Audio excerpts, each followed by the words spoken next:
tetap semangat. Well, kita habis dari sesinya Miss Rosi, kayaknya semua sudah dapat refresh gimana cara memposisikan branding diri kita. Branding nggak melulu tentang jualan, tentang eksistensi di sosial media, tapi kalau kita ngomong sama Miss Rosi, pastinya Miss Rosi memang konsultan di personal branding di sosial media. Tapi kalau kita berkaca pada diri kita tentang personal branding adalah image diri kita, jati diri kita yang biasanya sering didengar nih. Anak muda itu biasanya labil karena mencari jati dirinya.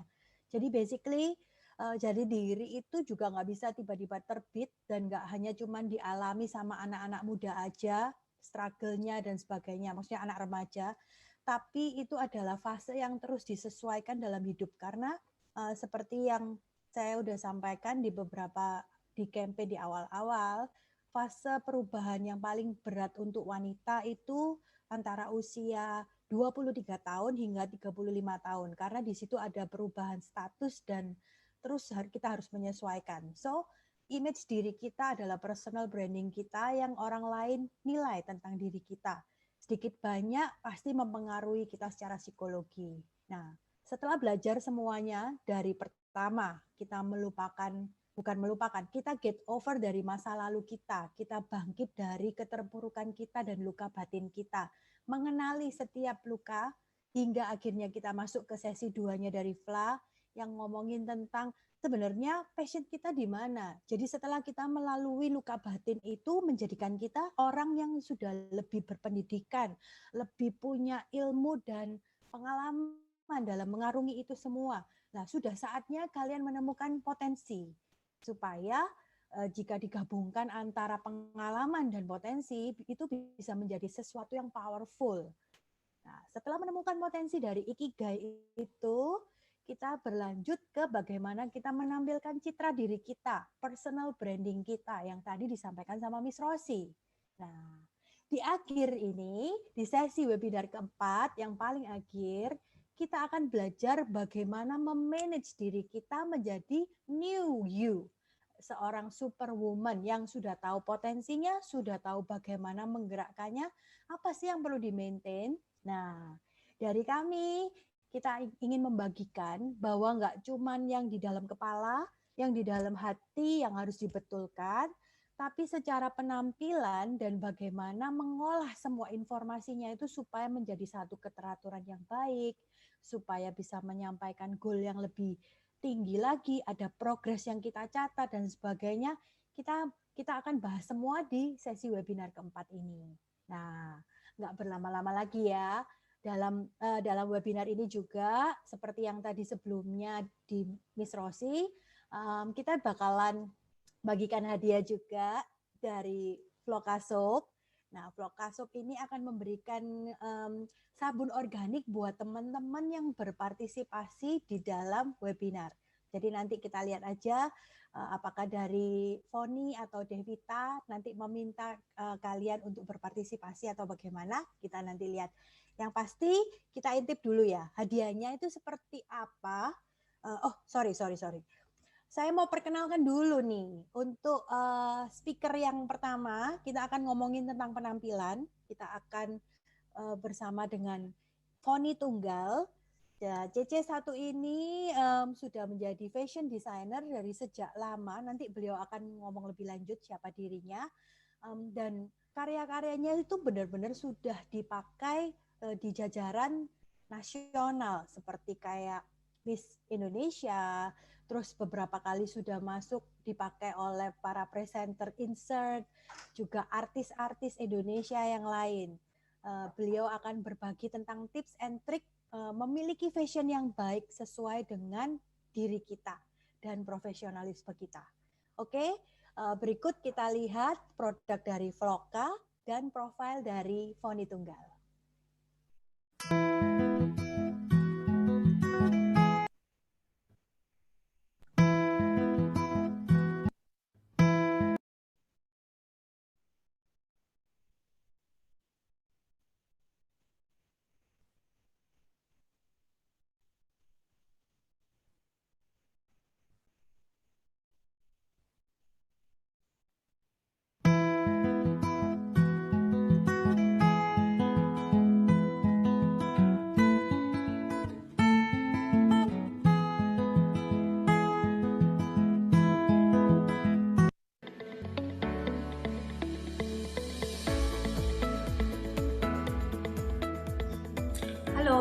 Foni Tunggal, saya seorang fashion designer. Saya founder dari Foni Tunggal Futur dan FT by Foni Tunggal. Prestasi saya yaitu brand saya pernah tampil di acara Miss Chinese Cosmos Southeast Asian Pageant tahun 2011 dan menjadi juri tahun 2012 di event yang sama.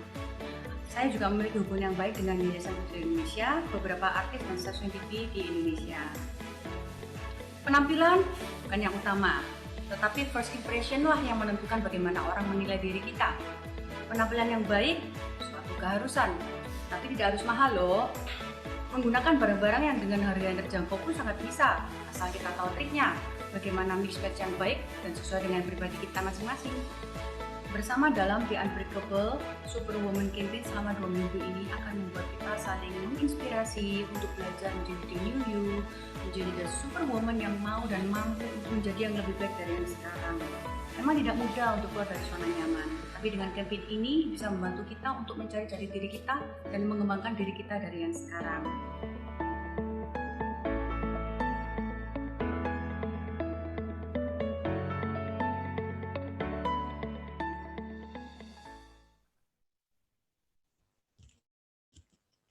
Oke, kita sambut bersama-sama Foni Tunggal. Halo Fon.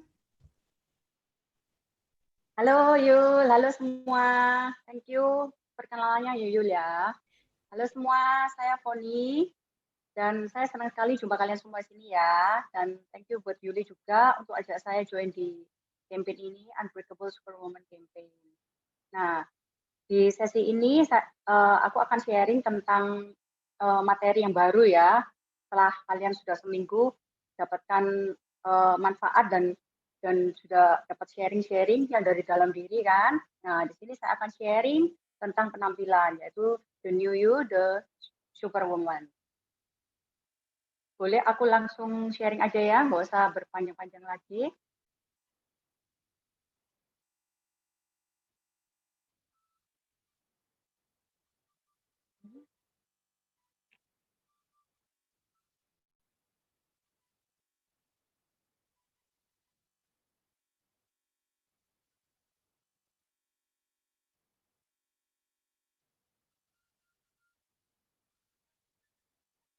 Oke. The new you, the superwoman. Yang akan aku bahas yaitu tentang penampilan. Apa sih penampilan itu dan seberapa penting penampilan? Penampilan itu memang bukan yang utama ya, tapi itu penampilan adalah first impression kita dan yang bisa dinilai atau dapat diidentifikasi oleh orang secara langsung. Meskipun itu bukan menjadi bagian yang utama, tetapi itu adalah penilaian utama. Jadi penampilan merupakan sesuatu yang terpenting.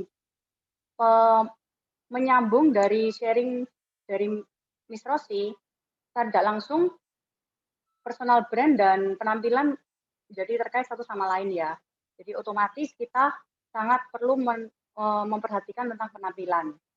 Dan dari penampilan itu juga bisa terlihat dari tentang kepribadian kita secara tidak langsung. Meskipun tidak semua kepribadian seseorang itu bisa sama atau selaras dengan penampilannya ya. Tetapi ini sangat penting. Dan seberapa pentingnya? Karena penampilan pertama membuat orang menjadi nyaman atau tidak dengan kita. Nah, kalau misalnya penampilan kita memang kalau misalnya pertama kita lihat orang ya, penampilan dia dengan pakaian yang kurang bagus, yang lusuh, otomatis first impression kita terhadap orang itu pasti kurang baik ya. Pasti kita menganggap oh orang ini begini, orang ini begitu, meskipun kepribadian dia secara langsung, secara aslinya bukan seperti itu. Tetapi first impression itu memang yang menentukan. Tetapi kalau sebaliknya, misalnya kita bertemu dengan orang yang cantik, dengan orang yang ganteng, penampilan yang necis, yang wangi, yang bersih, otomatis kita pasti juga lebih tertuju. Mata kita lebih tertuju pada sesuatu yang indah seperti itu. Jadi sesuatu yang indah itu dan penampilan yang bagus itu sangat membuat nyaman. Yang kedua, penampilan itu penting karena penampilan yang sopan itu kita juga akan lebih dihargai oleh orang lain. Seperti yang tadi kita lihat, sesuatu yang indah kita pasti lebih suka sesuatu yang indah dan membuat mata kita tertuju pada mereka. Dan otomatis itu lebih dihargai oleh orang lain. Yang ketiga, penampilan sesuai dengan tugas atau sesuai dengan pekerjaan atau jadi semua bidang pekerjaan itu pasti membutuhkan penampilan secara tidak langsung. Apakah itu OB, apakah itu seorang pegawai, apakah itu seorang bos, atau apapun, itu semua memerlukan penampilan yang bagus. Meskipun tidak harus dengan pakaian yang super mewah atau pakaian yang bermerek atau pakaian yang mahal, tetapi pakaian yang nyaman itu bisa membentuk pribadi kita penting di mata orang. Jadi semua pekerjaan itu sama, jadi kita perlu penampilan yang bersih, yang bagus, dan indah itu supaya sesuai dengan pribadi kita masing-masing.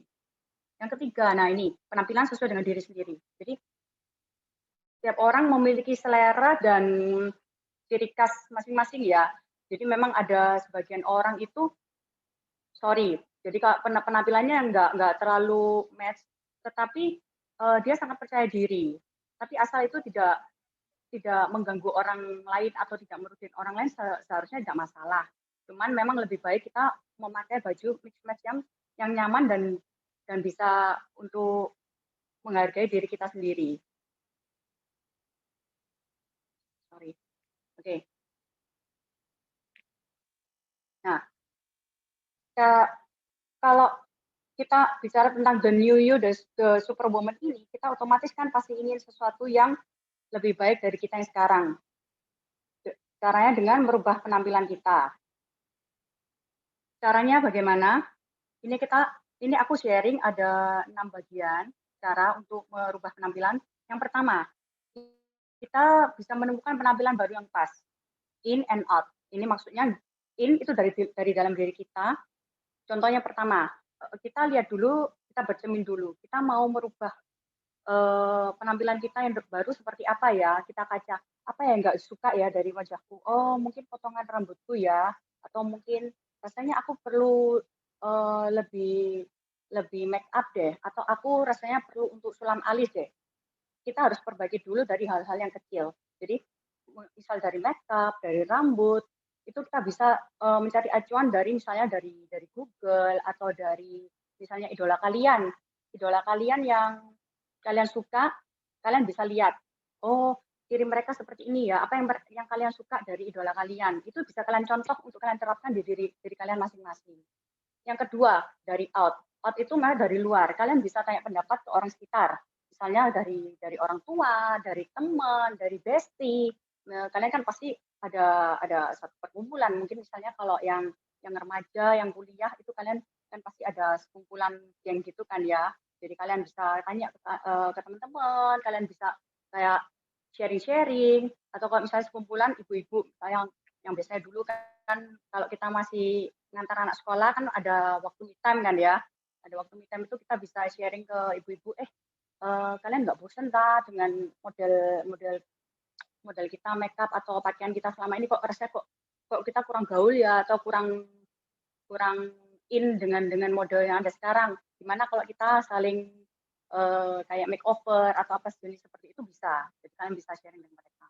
Yang kedua, ya ini merubah rias wajah, makeup misalnya kalian mengadakan makeup party, misalnya kayak girls time gitu ya. Jadi kalian bisa makeup party, bisa saling membantu atau saling mengganti penampilan mereka, terus pesta mani-pedi dan lain-lain seperti itu. Atau yang kedua, yang merubah rias wajah ini kalian misalnya gini, kalian ada makeup artis favorit ya, jadi kalian pasti juga senang kan ya dengan makeupnya makeup artis ini, kok rasanya bagus ya di wajahnya dia, kelihatan lebih muda ya, terus mukanya lebih flawless atau apa. Nah kalian tuh bisa mengacu dari mereka semua itu atau mempelajari dari mereka. Yang ketiga, mengubah tatanan rambut. Nah sekarang saya ini bukan ahlinya makeup dan tatanan rambut, jadi saya cuma jelaskan sekilas ya. Jadi kalian ini bisa ganti, merubah penampilan dengan mewarnai, memotong, atau kalau misalnya memang ekstrim rambut panjang bisa kalian potong bob atau apa, membuat sesuatu yang benar-benar ekstrim dan membuat kalian jadi the new you gitu. Jadi bisa diwarna, di extension, atau di keriting, dilurusin, pokoknya sesuatu yang bikin kalian lebih nyaman dan kalian suka. Yang keempat, mengubah gaya berpakaian. Nah, ini dari outer dan inner, jadi sama juga. Kalian bisa bertanya kepada lingkungan sekitar, pakaian baru apa yang cocok, atau sekiranya apa yang bisa bikin nyaman buat aku kayak gitu. Jadi dari dalam diri kalau kalian suka, oh nampaknya aku suka masih tetap suka feminim deh, tapi aku akan tambahin ini dengan tambahin yaitu dengan perubahan makeup dan rambut supaya selaras dari atas sampai ke bawah. Yang keempat, bisa mengubah gaya aksesoris. Jadi kalau sekarang kan musim kacamata, kacamata yang itu ya, yang Korea-Korea gitu kan juga banyak kan ya model-modelnya juga. Kalian bisa kasih sial, tapi cuman kita kan di negara tropis ya, mungkin juga kurang tepat. Terus jewelry juga bisa, misalnya pakai anting seperti yang saya pakai, meskipun kecil, cuman itu bisa memberikan suatu perubahan kecil bagi kalian. Atau topi, atau apapun. Atau bando, sekarang kan juga in lagi ya, untuk aksesoris itu. Dan yang keenam, nah ini yang paling utama, mengubah kebiasaan.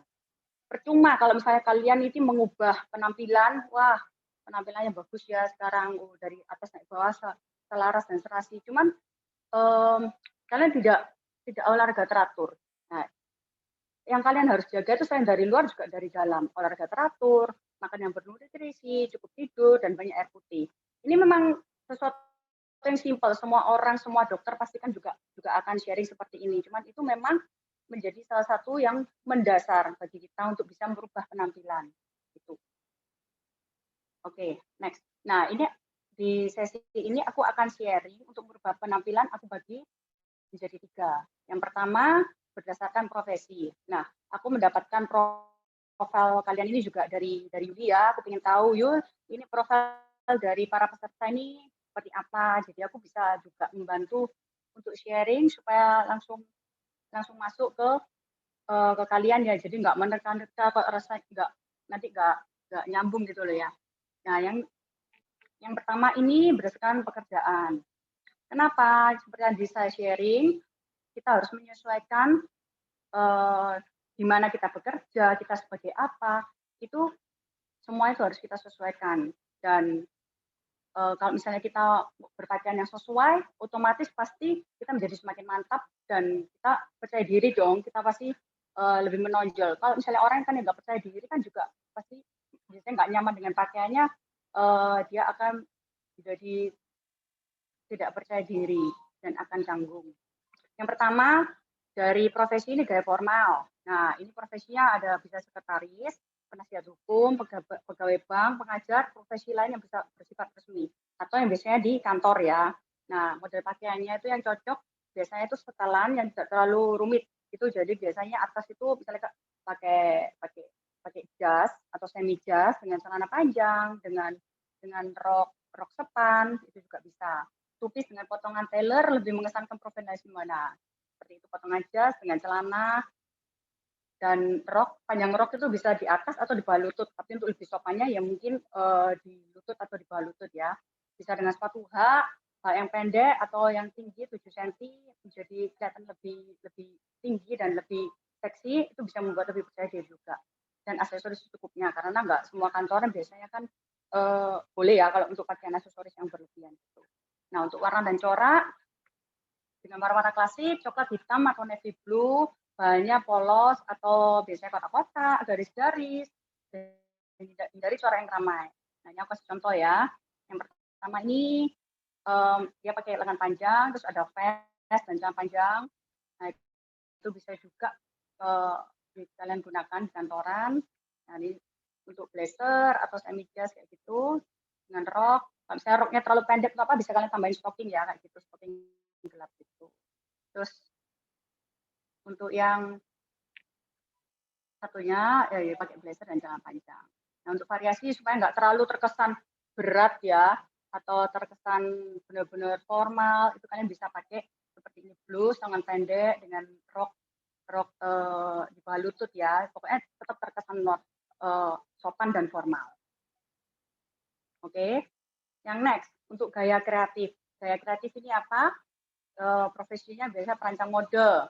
Seperti saya, cuman biasanya saya juga nggak selalu stylish seperti ini sih. Justru malah kalau misalnya di showroom itu malah aku lebih simple, lebih casual gitu ya, supaya juga gerak enak kalau di showroom untuk kerja, untuk ketemu orang juga lebih enak. Yang kedua, stylish. Otomatis stylish kan biasanya kan dandanin orang gitu ya. Jadi mempercantik orang, otomatis dia ada gaya tersendiri. Copywriter. Nah, copywriter ini kayak misalnya kayak wartawan atau pokoknya kerja yang masih freelance ya, itu bisa pakai gaya kreatif ini. Nah itu, dan mereka yang bekerja di bidang seni. Model pakaiannya mungkin ini lebih santai ya, lebih terkesan casual daripada yang kerja formal tadi itu, yaitu celana panjang atau rok, vest, semi blazer, cardigan, rok mini, celana panjang bermotif, scarf, topi, kacamata, bandu, dan aksesoris lainnya bisa dipakai. Sepatu bisa bertumit rendah dengan ujung yang tidak runcing. Jadi pokoknya yang lebih casual, nggak terlalu berat gitu ya. Warna dan coraknya biasanya lebih meriah dan ekstrim. Contohnya seperti ini, gaya kreatif. Ini mungkin celana pendek, kalau misalnya ketemu orang kurang sopan, bisa kalian ganti celana yang di bawah lutut, jadi yang crop pants gitu bisa. Pakai outer, pakai blazer. Kalau misalnya lebih santai, bisa pakai kaos. Nah ini contohnya untuk fashion designer, bisa pakai kaos, pakai celana panjang. Terus yang di bawah, untuk copywriter bisa pakai semi blazer seperti itu, pakai jeans juga boleh.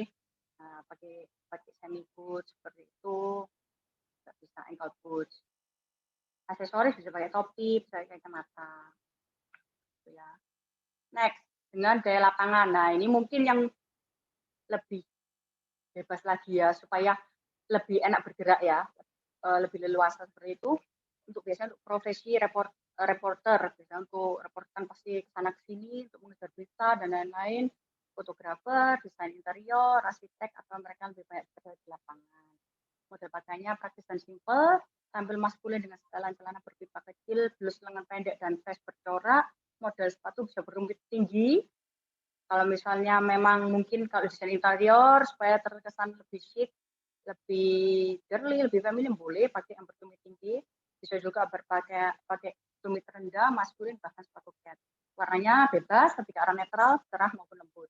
Nah, seperti ini. Jadi lebih santai, tapi masih terkesan sopan. Bisa kalian pakai sweater yang panjang, seperti itu dengan jeans, terus flat shoes juga boleh. Tas atau tas boleh pakai yang gede, yang kecil, terserah senyaman kalian. Terus pakaian, kalau untuk pakai ini, kalau misalnya punya jaket kulit atau jaket-jaket apa yang sekarang lagi in, boleh dipakai juga. Nah, yang kedua, ini aku bagi penampilan dari bentuk tubuh atau body shape ya. Nah, ini yang menarik. Pasti dari kalian tuh juga pasti memahami ya dari kalian masing-masing apa sih kekurangan, apa kelebihan dari tubuh kita masing-masing. Yang pentingnya kuncinya adalah kita mengenali proporsi tubuh kita sendiri. Cuman ada 3 yang utama yang perlu kalian tahu, yaitu lingkar dada, lingkar pinggang, dan lingkar pinggul. Dari situ aja kita udah tahu bagaimana body shape kita dan plus minus apa pakaian yang bisa kita pakai untuk bisa memperindah penampilan kita. Nah, gunakan metode untuk menonjolkan bagian-bagian terbaik atau bagian-bagian yang menurut kalian indah untuk bisa kalian lebih tonjolkan ya, dan tentunya menyembunyikan sisa-sisanya. Nggak ada sih tubuh yang terbaik atau terburuk, semua itu pasti plus minus lah. Tuhan pasti menciptakan semua ada kekurangan dan kelebihan. Tapi kita perlu tahu tipe tubuh kita itu seperti apa dan menentukan jenis pakaian yang cocok itu seperti apa. Nah, ini bentuk tubuh ini sebenarnya banyak, cuman aku sharing yang utama ya, yang mendasar, yang dari wanita ini aku bagi 4. Bentuk buah apel. Buah apel itu dia besar di atas, di bagian pinggang, itu dia rata, terus sampai di bagian pinggulnya dia kecil. Jadi seperti segitiga, cuman lebih berisi gitu di atasnya. Yang kedua bentuk buah pir, itu besar di pinggul, apalagi kayak ibu-ibu yang sudah melahirkan, biasanya otomatis pinggul pasti lebih membesar. Terus ada bentuk jam pasir, ini biasanya untuk orang-orang yang lebih curvy gitu ya, jadi dia itu atas dan bawah itu benar-benar berisi semua, itu lebih seksi sih kesannya. Dan yang ketiga bentuk persegi, jadi dia lurus dari atas sampai bawah, itu nggak terlalu body gitulah istilahnya ya. Oke, nah ini aku share lebih dalam lagi. Yang bentuk apple ini biasanya dia seperti tadi saya bilang, dia ada big bust, jadi dia dadanya besar, terus bahunya dia juga lebar dan bidang. Biasanya itu lebih full di bagian pinggang. Nah, jadi dia ini sampai nggak kelihatan ya pinggangnya ini. Jadi dia melebar juga dan terus hipsnya itu kecil. Jadi seperti kayak kayak enggak. Bentar ya.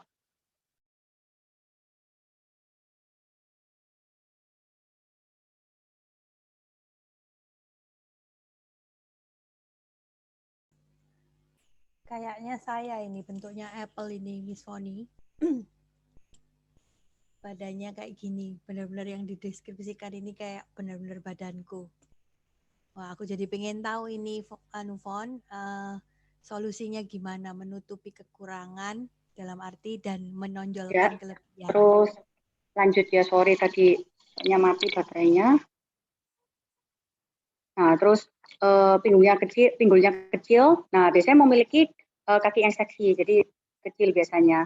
Dan rasionya jadi dari bahu atau dada, pinggul dan pinggang dan pinggul, sorry, itu 4:4:3. Jadi memang besar di atas, terus kecil di bawah. Nah, styling goals itu biasanya untuk apa sih tujuannya untuk styling dari bentuk body apple ini? Jadi untuk memberikan kesan memperpanjangkan torso. Torso itu apa? Yaitu panjang badan dari atas sampai sayap pusar. Nah, tujuannya itu supaya memperpanjang karena dia tidak ada pinggang. Supaya juga lebih memperhatikan kakinya karena kakinya indah dan bisa memberikan ilusi di bagian pinggang. Yang kedua, untuk bisa menutupi terkesan memiliki berat yang berlebihan karena dia lebih besar di bagian perut, di bagian pinggang, jadi kesannya dia itu penuh dan gemuk seperti itu. Dia cocoknya itu dengan di pakaian yang V and wide necklace. Jadi untuk kerah V dan yang lebar supaya lebih menonjolkan bagian atasnya ya. Terus yang kedua, empire cut tops and dress. Empire cut itu apa? Empire cut itu potongan di bawah dada. Seperti baju Korea, kalian tahu kan ya, jadi potongan di bawah dada supaya lebih menonjolkan bagian atasnya supaya orang lebih tersamarkan dan nggak melihat di bagian pinggangnya. Nah, seperti itu. Terus knee length A-line skirt. Nah, untuk menyembunyikan atau memberikan kesan memiliki pinggang, kita bisa memberikan A-line. Kenapa? Supaya bagian pinggulnya itu terlihat lebih lebar karena A-line. Seperti itu. Terus ada pakaian yang wrap nanti saya sharing semua tentang bajunya juga. Bootcut and straight leg jeans and pants. Jadi bootcut itu kalau istilah zaman dulu itu katanya komprang ya. Jadi dia tuh di bagian pahanya itu ketat, lalu melebar di bagian bawah. Jadi seperti supaya memberikan kesan yang berat di bawah. Jadi kakinya nggak terlihat terlalu kecil.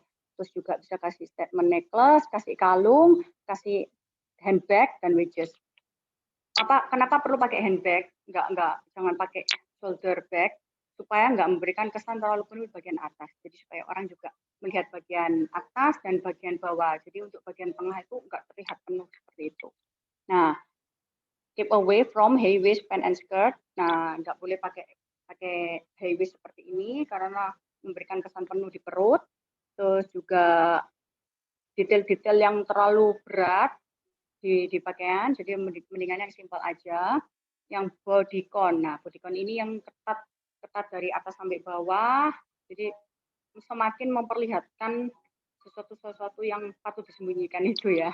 Terus shapeless and boxy clothes itu maksudnya pakaian yang nggak ada bentuknya atau yang boxy itu kotak dan dia nggak ada bentuknya. Jadi benar-benar kaos kotak polos. Nah, itu semakin melihat dia nggak ada bodinya. Itu tired and getter and ruffle. Jadi jangan yang ruffle dan jangan yang shoulder bag. Nah, seperti yang saya bilang, jangan shoulder bag. Contohnya seperti ini. Nah, untuk pakaian yang ini empire line ya dan V-neck, terus ada dress, terus ada lengan panjang. Lebih baiknya itu pokoknya yang lebih menonjolkan bagian atas dan bagian kaki. Jadi supaya menyembunyikan bagian perut. Ini contohnya ini ada rompi, terus ada blazer, ada semi blazer, itu yang bisa dikaitkan di pinggang nggak terlalu ketat supaya untuk menyembunyikan bentuk perut yang lebih besar itu. Terus celana ini juga bootcut dan ini kalian bisa lihat gambarnya nanti ya. Oke. Nah, ini contoh artis-artis dengan bentuk apple. Dia lebih nggak ada body itu, nggak curvy gitu ya. Oke, next. Ini lebih aku percepat ya. Mungkin kan. Ini bentuk pear. Pear ini lebih besar di bawah pinggulnya. Jadi biasanya bagian atas di dadanya itu lebih kecil dan benar-benar pinggulnya itu besar dan rasionya itu adalah 3. Jadi dadanya itu normal, lingkar dada normal, lingkar pinggul lebih mengecil, dan lingkar pinggang sangat besar. Styling goal-nya apa sih? Yaitu untuk memberikan kesan,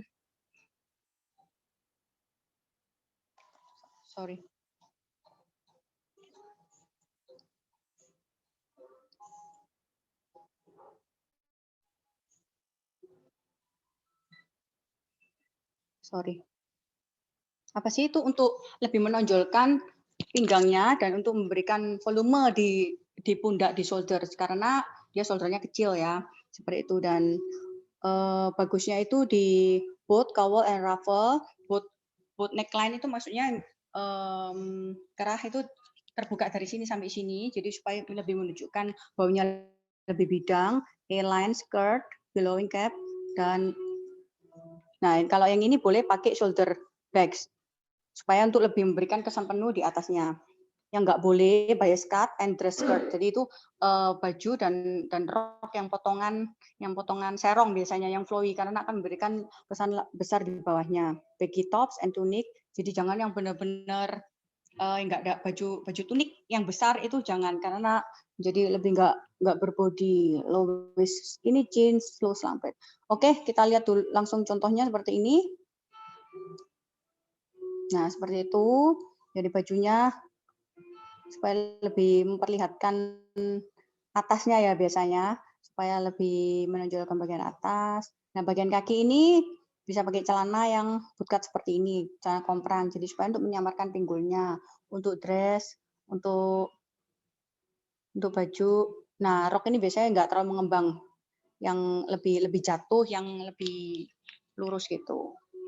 Oke, yang next. Nah, ini contoh artis-artis. Ada Rihanna, ada Christina Aguilera, dan lain-lain. Oke, next, hourglass. Nah, hourglass ini lebih terkesan seksi dan lebih berisi semuanya ya. Jadi dari atas, di lingkar dada dan lingkar pinggul dia lebih besar. Jadi rasionya 4:4. Pinggangnya sangat kecil. Nah, goals-nya adalah untuk lebih menonjolkan curvy yang natural. Jadi tetap dipertahankan itu. Ini body yang paling enak sih untuk memakai baju apapun ya. Nah, bisa pakai full circle, mau pakai bodycon, mau pakai bootcut, straight jeans juga bisa. Tapi yang nggak bolehnya pakai yang high neckline, yang memakai turtleneck atau apa yang memberikan kesan penuh dadanya. Terus ini yang skirt yang terlalu berlebihan, empire top, cut top yang tadi itu juga nggak boleh karena bagian dada dia besar, dan juga nggak bisa pakai yang boxy, tunik, itu juga nggak bisa. Pokoknya bagian dada besar lebih baik untuk nggak terlalu tertutup dan terkesan penuh. Nah, ini contoh baju-baju yang bisa dipakai. Atasnya, jadi yang lebih V, terus juga yang nggak terlalu menonjol atau terlalu tertutup juga jangan ya. Roknya juga yang bias ini potongan serong, yang flip lipit full, yang pencil skirt juga bisa. Nah, ini lebih banyak yang bisa dipakai. Dress, celana itu juga berbagai macam, ini palazzo bisa, crop, juga bootleg. Ini contoh artis-artis yang hourglass. Oke, next yang rectangle. Jadi ini bodinya dia itu lurus dengan rasio 3:3. Jadi dia nggak begitu terlihat potongan bodinya. Jadi dia dadanya itu average, terus pinggang nggak kelihatan, terus pinggul juga lurus. Nah, tujuannya itu untuk memberikan ilusi dia curvy dan terlihat mempunyai pinggang. Yang bisa dipakai adalah off shoulder, jadi supaya lebih terlihat memperlihatkan bahunya yang indah. Skinny jeans juga bisa, bias cut. Sebenarnya ini juga nggak terlalu banyak larangan sih, cuman lebih menonjolkan supaya bisa terlihat lebih berbodi dan memiliki pinggang. Oke, mau kasih gambar next. Nah, ini lebih banyaknya itu lebih menonjolkan supaya terlihat pinggangnya lebih kecil. Jadi bisa lebih banyak sih pakai ban pinggang juga boleh, pakai obi atau potongan peplam. Peplam ini seperti baju yang merah itu ya, dia ada lebih di bagian pinggang dan pinggulnya seperti itu. Roknya tuh bisa yang flare atau rok lingkar juga boleh, celana juga yang skinny jeans atau yang komprang itu juga boleh. Nah, seperti ini contoh.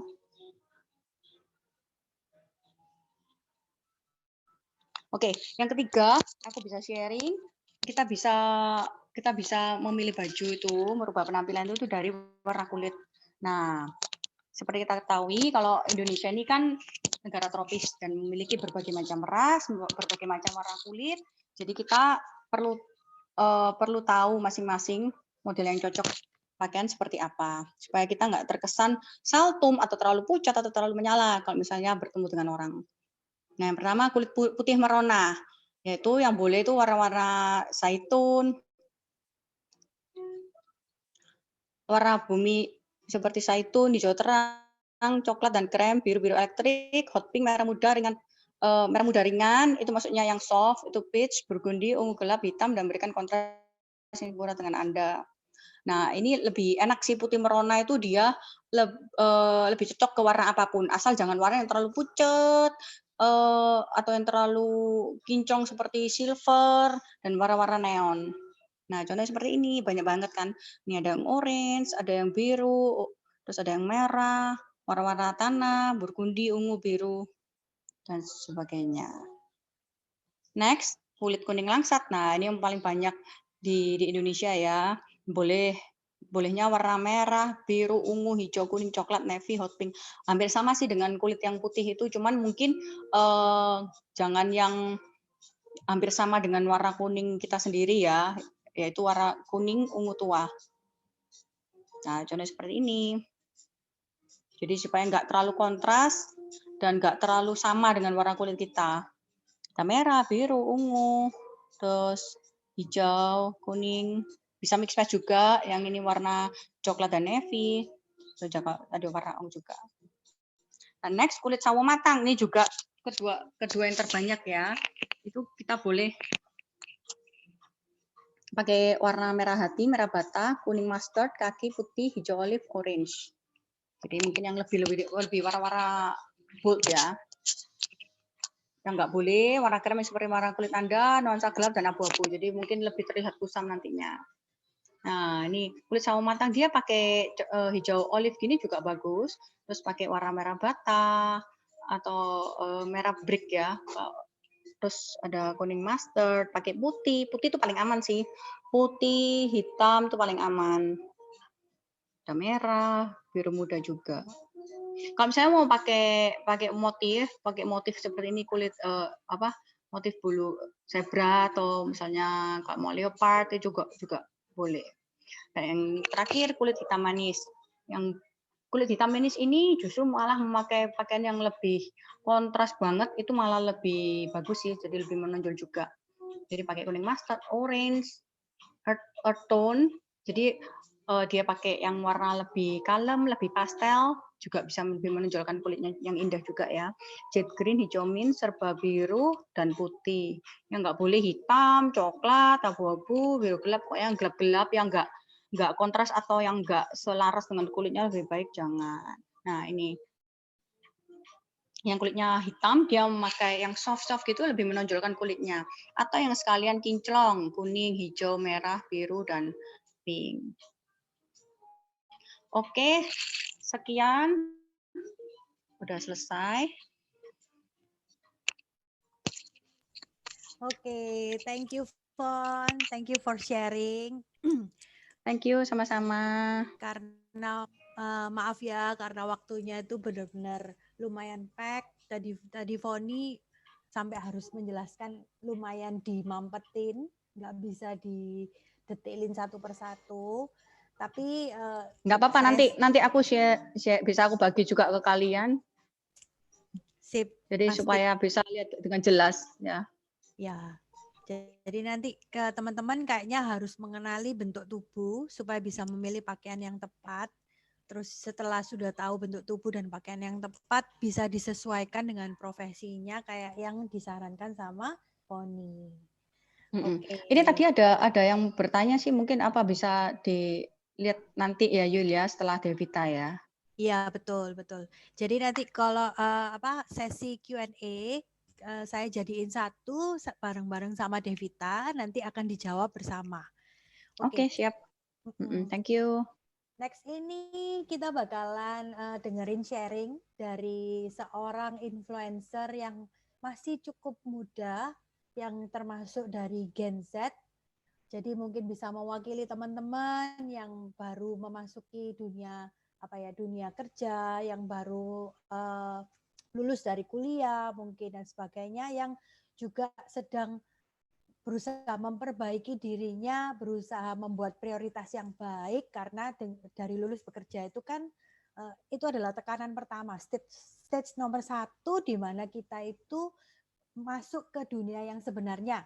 Yang dulu kalau kewajiban itu udah ditatain sama akademis, sekarang kewajiban itu semua hilang, kita sendiri yang menciptakan kewajiban-kewajiban baru supaya punya ritme dalam kehidupan. Nah, dari Devita ini kita akan belajar banyak tentang journaling, juga menjadi sosok influencer yang ternyata memang harus bisa menginfluence orang itu seperti apa. Oke, nggak berlama-lama lagi, saya akan tampilkan video profil dari Devita.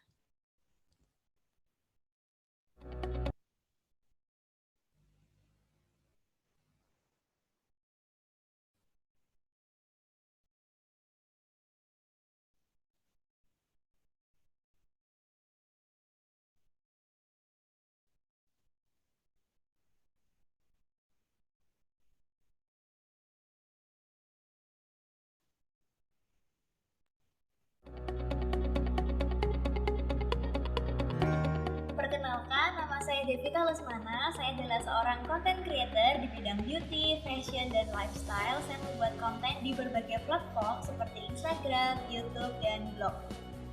Sebagai unbreakable superwoman, tentu kita harus terus mengupgrade diri baik dari dalam maupun dari luar.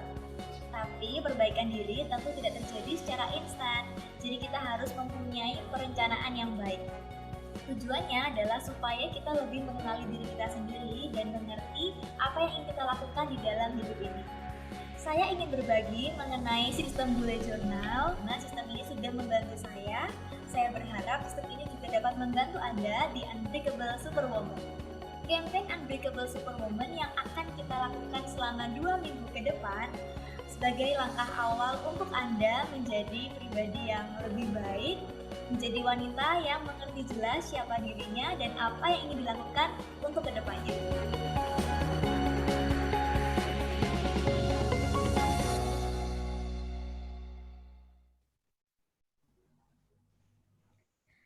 Halo semuanya. Hai Devita. Hai, aduh senang sekali bisa sharing di Unbreakable Superwoman Campaign ini. Sebelumnya saya mengucapkan terima kasih buat Oracle Production, buat Cek Yuli yang sudah ajak Devita untuk sharing di sini. Nah, sebentar ini kita share screen.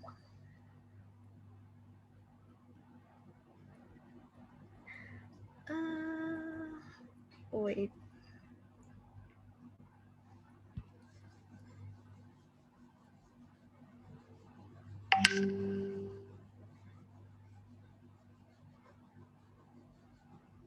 Oke, jadi perkenalan singkatnya, tadi saya adalah seorang content creator di bidang beauty, fashion, dan lifestyle. Mostly bikin di platform Instagram, YouTube, blog, sekarang mainan TikTok juga. Nah ini kalau misalnya kalian kira-kira bayangannya seperti apa sih isi Instagramnya tuh kira-kira seperti ini. Jadi karena beauty, fashion, dan lifestyle tuh agak gado-gado ya, agak campur-campur gitu. Cuma mostly aku banyak bikin konten beauty. Kalau di YouTube lebih banyak konten bullet journal. Seperti itu. Nah, hari ini aku mau share tentang bullet journal. Jadi bullet journal ini adalah salah satu tools untuk mengenal diri sendiri. Kalau dari sesinya C. Yuli kemarin, mengenali diri sendiri ini adalah hal yang sangat penting karena memang cewek itu kurang mengenal dirinya sendiri. Kayak aku nih kurang mengenal dirinya sendiri dulu.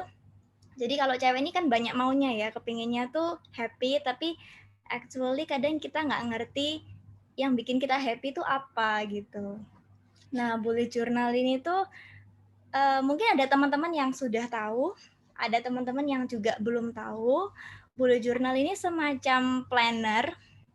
Jadi aku ini adalah seorang planner person gitu kalau aku bilang, planner person. Jadi dari kecil tuh suka banget nge-list, to-do list hari ini tuh mau ngapain aja. Terus suka beli buku-buku yang ada template plannernya. Tapi aku sebenarnya nggak bisa menemukan template yang benar-benar sesuai sama kebutuhan aku. Kayak gitu. Dan sebagai planner person, kadang tuh orangnya agak OCD. Jadi walaupun aku suka berhubungan sama planner, nggak setiap hari itu aku punya waktu untuk ngisi plannernya. Jadi ada satu hari di mana misalnya dari pagi sampai malam itu seharian beraktivitas di luar, malam sampai rumah nggak sempat pegang planner. Nah, kalau misalnya plannernya tuh template-nya ada tanggalnya, ada harinya, itu makin OCD lagi karena merasa kok nggak keisi ya, kok sayang ya, kok kosong ya, kayak seperti itu. Sampai akhirnya aku menemukan yang namanya bullet journal. Nah, bullet journal ini dia itu kita bikin template kita sendiri. Tapi selain daripada itu memang dia ini adalah sebuah metode yang berguna untuk mengetahui siapa diri kita sebenarnya, mengenali diri kita, plus bikin kita ini lebih produktif dan ngerti cara atur prioritas. Kok bisa gitu? Jadi bullet journal itu yang menciptakan namanya Ryder Carroll, seorang cowok. Jadi mungkin kalau di bayangan kalian planner atau bullet journal itu sesuatu yang cantik, yang lucu, yang kayak scrapbook gitu, tapi ini sebenarnya adalah metode bullet journal yang menciptakan laki-laki dan sebenarnya itu sangat simple gitu. Jadi bukan yang cantik-cantik kan. Nah, Ryder Carroll bilang kalau bullet journal method ini bisa membantu kita to help us become mindful about how we spend time and energy. Time sama energy ini adalah two most valuable resources dalam hidupnya kita. Jadi Ryder Carroll tuh kepingin kita ini secara intensional mau menghabiskan time sama energi ini untuk apa. Nah, ini berhubungan erat sama productivity. Jadi productivity itu adalah getting the right things done in the right time frame in an effective way. Jadi beda banget produktif sama busy. Seringkali kita tuh sibuk gitu seharian, mungkin aktivitasnya ada 20 yang dilakukan gitu hari ini sibuk banget, tapi kita nggak accomplish apa-apa, kita nggak being produktif gitu, karena kita mungkin melakukan hal-hal yang nggak gitu kasih impact besar. Nah, di sini kita juga diajar untuk the bullet journal method itu bakal bantu kita untuk accomplish more by working on less. Jadi kita di sini belajar tentang prioritas. Semua hal itu mungkin kalau kita taruh di list mungkin penting, tapi pasti ada yang lebih penting. Nah, jadi kita tuh biasanya pilih kalau memprioritaskan tugas atau task itu pilih yang mana? Pilih yang paling besar impact-nya itu apa. Nah, di sini di bullet journal method ini kita akan seperti latihan supaya kita akhirnya ngerti, oh ini yang penting, ini yang urgent, ini yang harus aku lakukan, oh ini bisa di pending ke hari besok, oh ini mungkin bisa aku schedule ke tanggal sekian. Seperti itu. Nah, kalau aku bisa simpulkan juga, bullet journal ini tuh campuran antara to-do list dan journaling. Seperti itu. Oke, mungkin ini kalian baru ada bayangan seperti apa sih journaling itu. Kayak gini nih, kalau cantik-cantiknya tuh seperti ini, tapi aslinya kalau bullet journal metodenya beneran tuh dia bener-bener simple. Nah, cara kerja bullet journal ini terangkum dalam 3 kalimat ini. Jadi, design the future, order the present, dan track the past. Mungkin bingung Mas Ian. Nah, ini ada gambarannya. Jadi contoh aja, sebenarnya kalau kita mau bicara tentang bullet journal itu lumayan kompleks, tapi ini aku rangkumkan sesimpel mungkin supaya kalian ngerti cara kerjanya. Jadi misal nih kita mau atur, ada yang namanya monthly log. Kita ngomongnya jadwal bulanan aja biar lebih gampang. Jadi di sini kita bisa tulis deadline-nya kita, atau event, atau acara apa yang harus kita hadiri di bulan itu. Kalau misalnya kalian juga mau setting goals, di sini juga bisa, oh aku bulan ini mau achieve something. Nah setelah itu kita detailkan lagi di weekly atau daily log. Ini maksudnya kayak jadwal mingguan atau harian. Nah, di sini kita tulis yang daily to-do list tadi. Nah, di daily atau to-do list ini tuh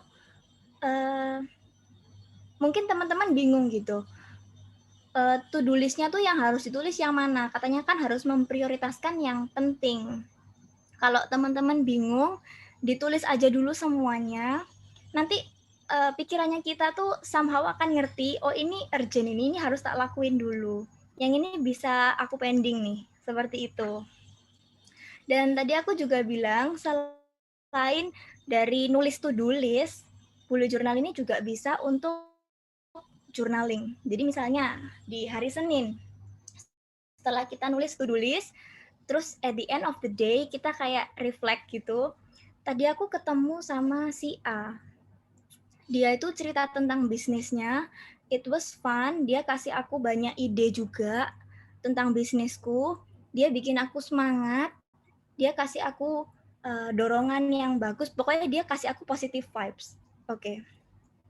And then, and the other day, waktu hari Rabu misalnya kita ketemu sama tipe orang si B, dia juga teman aku, tapi dia lumayan agak bawa negatif vibes ya, dia ngomongin orang, terus dia bilang kalau iri sama ini karena dia tuh gini-gini dan segala macam. Kok aku jadi ikutan nggak seneng ya sama orang yang diomongin juga misalnya. Nah itu kita bisa tulis juga di bullet journal, karena tadi juga gabungan sama journaling. Mungkin ada teman-teman juga yang sudah mulai journaling, boleh juga ditulis di sana.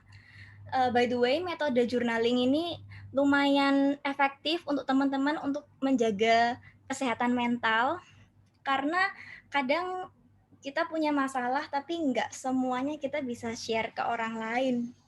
Tapi kalau kita simpan sendiri juga nanti kan stres ya.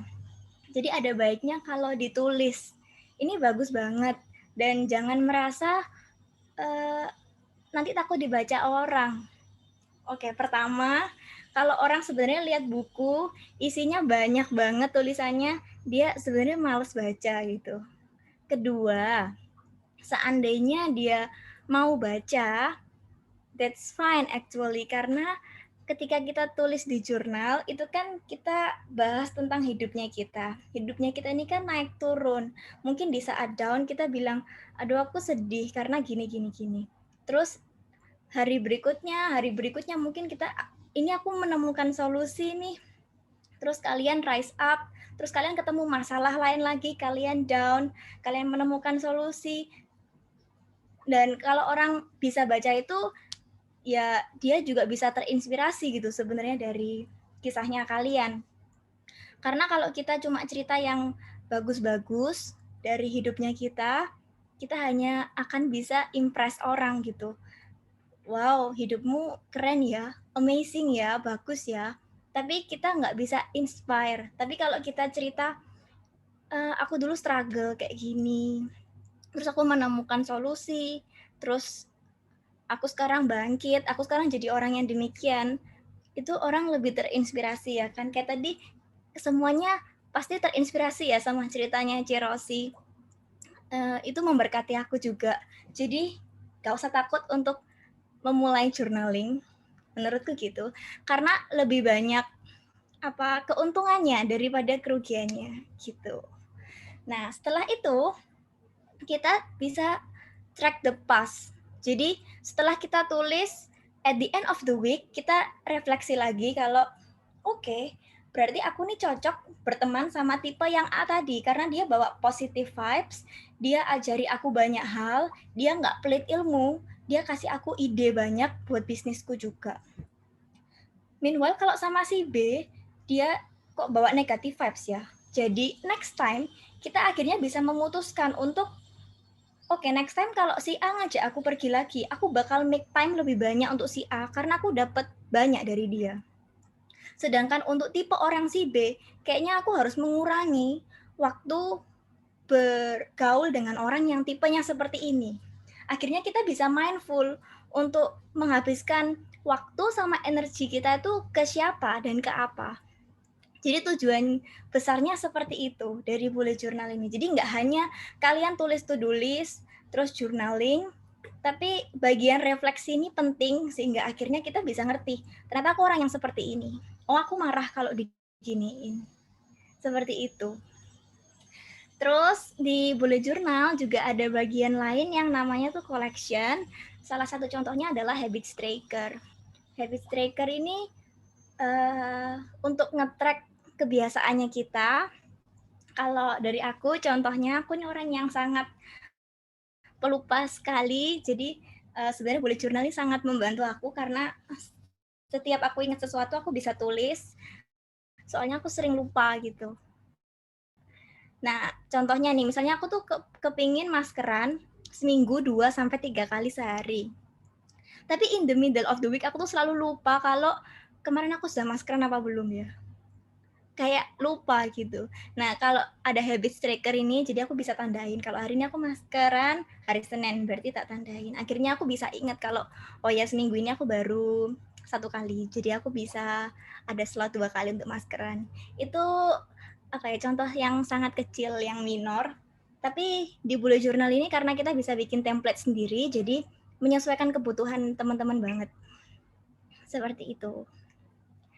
Nah, terus ini untuk ini membantu kita untuk menentukan prioritas yang tadi. Jadi di bullet journal itu ada yang namanya rapid logging. Jadi dia itu menggunakan simbol. Jadi nggak ribet gitu nulisnya. Kalau to-do list tradisional tuh mungkin yang ada di sebelah kiri. Jadi dia nulis panjang gitu. Nanti Colgate, bla bla bla. Nah kalau di sebelah kanan di rapid logging kita tinggal nulis singkatnya aja, terus habis itu dikasih simbol. Kalau itu tugas yang perlu diselesaikan ya berarti kayak buletan gitu. Tapi sebenarnya ini simbolnya nggak harus mirip, jadi terserah kalian. Cuma ini simbol default dari bullet journal method yang dibuat sama Ryder Carroll. Kalau udah selesai bisa di cross kayak yang di cancel yoga ini. Terus kemudian ini tanda migrasi. Maksudnya apa? Misal nih, kita sudah nulis semua to-do list-nya. Aku harus call Kate, aku harus ini, aku harus itu, aku harus email forms. Tapi kayaknya hari ini nggak penting-penting banget deh. Soalnya ini aku masih ada kerjaan yang harus aku selesaikan lainnya. Kayaknya ini bisa tunggu besok deh. Berarti ntar dikasih tanda yang seperti ini, supaya kita tahu, oh ini tak pindah ke besok. Atau misalnya seperti bawahnya itu ada get signatures. Kayaknya aku bisa schedule itu di tanggal sekian deh, karena deadline-nya nggak harus hari ini. Deadline-nya masih nanti tanggal 30. Jadi aku ambil tanda tangannya nanti aja tanggal 29 contohnya. Atau kalau misalnya yang dicoret ini itu berarti nggak penting, maksudnya di cancel. Jadi yang tadi aku bilang, tulis aja dulu semua to-do list-nya. Nanti at the end of the day kita bisa tahu kalau oke, aku sudah lakukan hal yang penting-penting ini nggak cukup hari ini. berarti aku pindah aja ke besok. Atau ini sebenarnya nggak penting aku lakuin sih, ya udah aku cancel aja. Nah, kalau ini kita lakukan terus-menerus, akhirnya tuh kita bisa apa ya? Alam bawah sadarnya kita ini bisa ngerti kalau oh ini yang penting, ini yang enggak. Jadi kita latihan untuk memprioritaskan mana task yang lebih penting kayak gitu. Terus kalau itu bentuknya event, jadi kalian nggak usah nulis event hari ini, bla bla bla gitu. Jadi langsung kalian tahu, oh kalau simbolnya seperti ini berarti ada event. Kalau simbolnya segitiga berarti aku ada meeting. Jadi ini juga membantu kalian untuk save time daripada nulis panjang-panjang seperti ini. Kalian dengan simbol aja bisa langsung ngerti itu apa gitu. Jadi udah save space, save time juga untuk nulisnya seperti itu. Terus yang untuk Stripe ini note, itu yang tadi aku bilang journaling. Jadi kalian juga bisa nulis hari itu apa yang kalian rasakan, kalian ketemu dengan siapa, yang bisa kalian note juga supaya di akhir minggu kalian bisa refleksi, aku ini lebih cocok ketemu sama orang seperti apa yang tadi aku share, seperti itu. Semoga sampai sini teman-teman ngerti maksudnya, gambaran besarnya. Karena kalau misalnya kalian mau tahu lebih banyak tentang bullet journal, sebenarnya ada banyak sekali di YouTube, di Google juga ada banyak banget, bisa dicari contoh-contohnya. Cuma kebanyakan itu contohnya yang lucu-lucu gitu. Aslinya tuh si Rather Carol tuh bikinnya seperti ini. Jadi sesimpel ini, nggak ada gambar doodling atau cantik-cantikan gitu. Karena ini kesimpulannya, jadi bullet journal itu not your usual planner yang biasanya sudah ada template-nya. Jadi ini berbeda. Kalian bisa bikin template kalian sendiri. Terus dia itu more than just a to-do list karena memang dia isinya bukan cuma to-do list aja.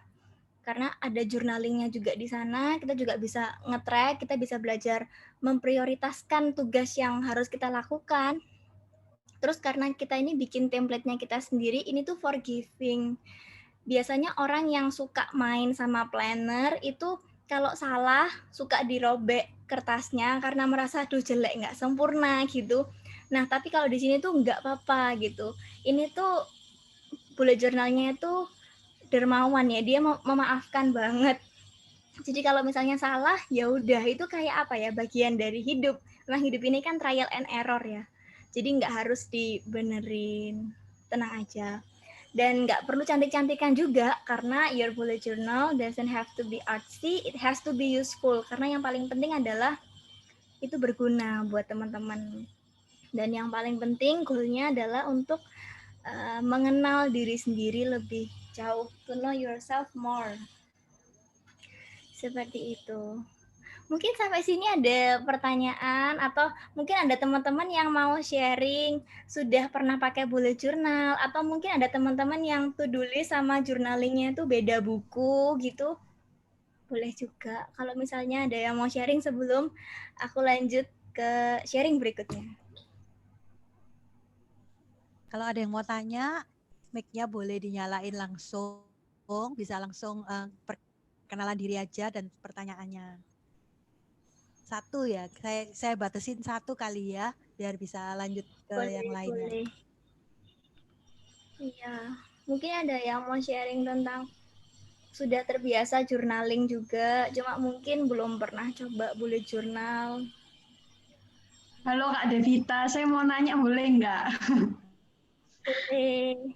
Gini, perkenalkan nama saya Rani. Saya pernah sih jurnal kayak gini, beli buku jurnalnya malah. Tapi pas mau ngejurnal itu kadang suka bingung ini mau ngapain ya.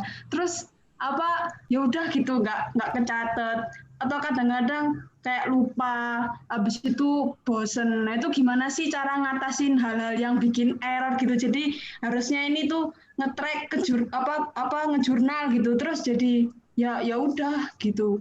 Gimana? Makasih. Oke, sebelumnya itu udah ada template-nya atau kosongan gitu bukunya? Udah ada template-nya, Kak. Oh, oke. Nah, ini yang tadi sempat aku mention juga. Jadi dulu aku juga sering beli buku yang ada template-nya.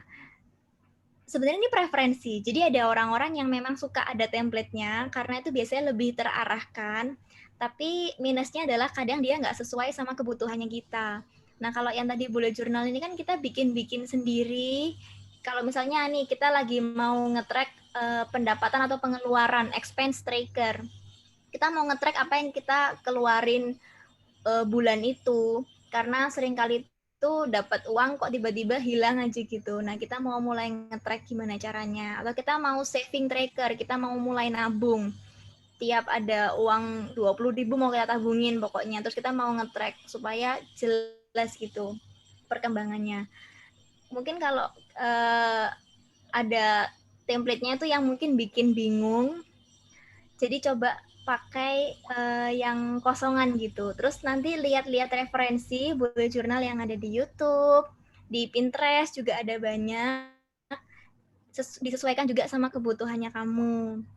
Terus memang isi planner atau bullet journal ini nggak harus tiap hari, nggak harus sempurna juga. Jadi kayak aku ini, sebentar, jurnal aku agak jauh.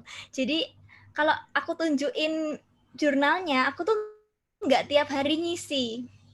Jadi ada hari yang kosong-kosong, misalnya kayak biasa tuh Sabtu Minggu itu yang aku sering keluar rumah seharian, ya aku nggak pegang plannernya, nggak pegang bullet journalnya, and it's fine, jadi nggak apa-apa. That's why kenapa aku lebih suka yang nggak ada template-nya, karena aku bisa isinya tuh kapanpun, karena itu kan apa ya, kayak lanjut terus gitu loh page-nya, jadi nggak ada yang dilompat-lompatin. Seandainya aku bikin weekly gitu, misalnya satu halaman aku bagi jadi 6 hari. 6 hari ini tuh nggak ada yang aku kasih tanggal sama hari juga. Jadi seandainya hari Senin, hari Selasa, terus Rabu, Kamis tuh kebetulan aku sibuk banget, jadi nggak sempet. Ya udah nih lanjut hari Jumat. Jadi kayak nggak masalah gitu, kayak nggak apa-apa.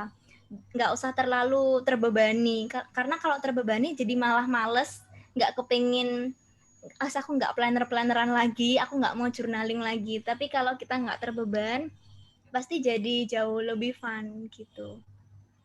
Jangan membebani diri sendiri yang penting. Iya betul Gitu sih. sih. Kayak apa ya? Kayak apa kita tuh mau ngisi tuh harus tiap hari harus ada kegiatan, tapi kayaknya itu salah ya Kak ya. Oke, mungkin bisa aku Betul. coba deh next time. Betul, karena emang tiap hari itu kadang nggak setiap hari kita sibuk ya, kadang memang nganggur ya, jadi nggak harus ditulis Iya semua benar, gitu. apa nggak terlalu sibuk juga, apalagi kan masa pandemi gini kan kegiatan perkuliahan kan juga lebih apa ya lowong gitu kan, pembelajaran online yang biasanya ada kegiatan organisasi atau apa jadi ke cancel, jadi suatu yang ya udah gitu kosong aja. Itu tuh kadang-kadang kok lihat banyak tuh loh kok udah berapa bulan kok udah kosong, kayak ada rasa bersalah, tapi ya gimana ya memang kegiatannya juga hampir nggak ada gitu, full di rumah gitu. Iya, nah itu mungkin rasa bersalahnya yang Iya. dihilangkan. Jadi kayak mindsetnya tuh yang ya nggak apa-apa gitu. Maksudnya it's fine, ya namanya hidup kan, ya kan nggak setiap hari tuh kita repot gitu, nggak setiap hari ada isinya. Mungkin Oke. kalau misalnya merasa nggak produktif juga, kayak kok hari ini nggak ngapa-ngapain ya. Di bullet journal tuh juga ada kayak kita tuh bulan ini atau mungkin setahun ini kita nonton film apa aja ya gitu. Mungkin lebih banyak waktu nonton film, mungkin nonton Netflix gitu. Bisa diisi juga. Jadi ya tergantung kebutuhan gitu. Oke, thank you Kak Devita sarannya. Wah, Sama-sama. mantap sekali nih ya. Jadi kita sama-sama belajar buat journaling deh sebentar lagi supaya kita bisa ngatur prioritas kayak sarannya Devita. Apalagi Devita seorang influencer ini kan to-do list-nya pasti banyak banget ya Dev ya. Harus ini, Iya. harus bikin konten ini, belum lagi ada list endorsement yang harus dikerjakan. Belum lagi ada undangan untuk launching dan produk apa kek. Wah. Mungkin bisa share Dev gimana tipsnya kalau menjadi influencer itu harus kayak gimana sih biar optimal, biar menginfluencing orang lain. Oke, jadi ini sharing tambahan. Siapa tahu ada teman-teman yang kepingin juga menjadi content creator atau terjun di content creating ini. Nah, pertanyaan yang paling sering aku dapat itu adalah how to be a content creator. Gimana sih caranya jadi content creator? Selain ya memang harus, mungkin ada orang yang bilang kan harus punya kamera atau tempat buat filming atau seperti apa. Pertama-tama yang ingin aku tekankan adalah kalian harus punya passion di sini. Maksudnya pastikan memang kalian itu suka bikin konten, memang kalian itu suka sharing. Tidak hanya karena ini emang pekerjaan baru ya kan. Saya dulu juga nggak tahu kalau misalnya content creator ini bisa menghasilkan uang. Jadi bener-bener dulu tuh taunya ya ini menjalankan hobi aja. Jadi suka bikin konten, suka filming. Sebelum masuk ke sini tuh juga suka ke kafe-kafe, terus foto-foto makanan, foto OOTD, terus di-post tanpa ada harapan kalau ini tuh bisa ada uangnya. Nah, jadi semoga teman-teman nggak lihat ini pure sebagai bisnis, karena kalau pure sebagai bisnis takutnya teman-teman itu cepat menyerah. Kenapa? Karena seringkali YouTuber atau mungkin content creator yang teman-teman lihat sekarang sukses banget, perjalanannya tuh ternyata panjang. Contoh, kalau teman-teman tahu Chandra Liao, dia YouTuber besar, karyanya diapresiasi sangat luar biasa, tapi ternyata setelah 8 tahun dia bikin konten di YouTube, dia baru dikenal orang. Seperti ini. Nah, kalau kita cuma lihat dari sisi pandang bisnis aja, di mana kalau bisnis itu biasanya yang kita pikirkan adalah kapan BEP-nya, kapan profit-nya, kapan balik modal. Aku sudah invest beli kamera, sudah invest beli background, terus aku juga sudah hire orang untuk editing video YouTube-ku, tapi kok nggak balik modal ya, kok nggak ada project yang datang, kok gini, kok gitu, takutnya cepat menyerah. Tapi kalau misalnya kalian memang passion, memang suka sharing, suka bikin konten, yaitu yang bakal kunci kalian untuk tetap ada di sini. Itu. Nah, selain itu, setelah kalian memang oke firm, aku memang pengen bikin konten, aku emang pengen sharing nih. Tentukan kontennya apa. Nah, ini mungkin bisa dari PR dari pembicara sebelumnya tentang ikigai. Jadi ini berhubungan erat juga. Kalau misalnya kalian kontennya tuh sesuai sama dirinya kalian sendiri, pasti lebih bagus gitu. Nah, konten tuh ada banyak, ada beauty, ada fashion, ada lifestyle, do it yourself, teknologi, food, dan banyak lainnya, banyak banget. Itu kalian bisa pilih yang mana yang paling cocok sama kemampuannya kalian, ketertarikannya kalian. Jadi jangan sampai misalnya ini nge-review gadget kayaknya keren juga nih.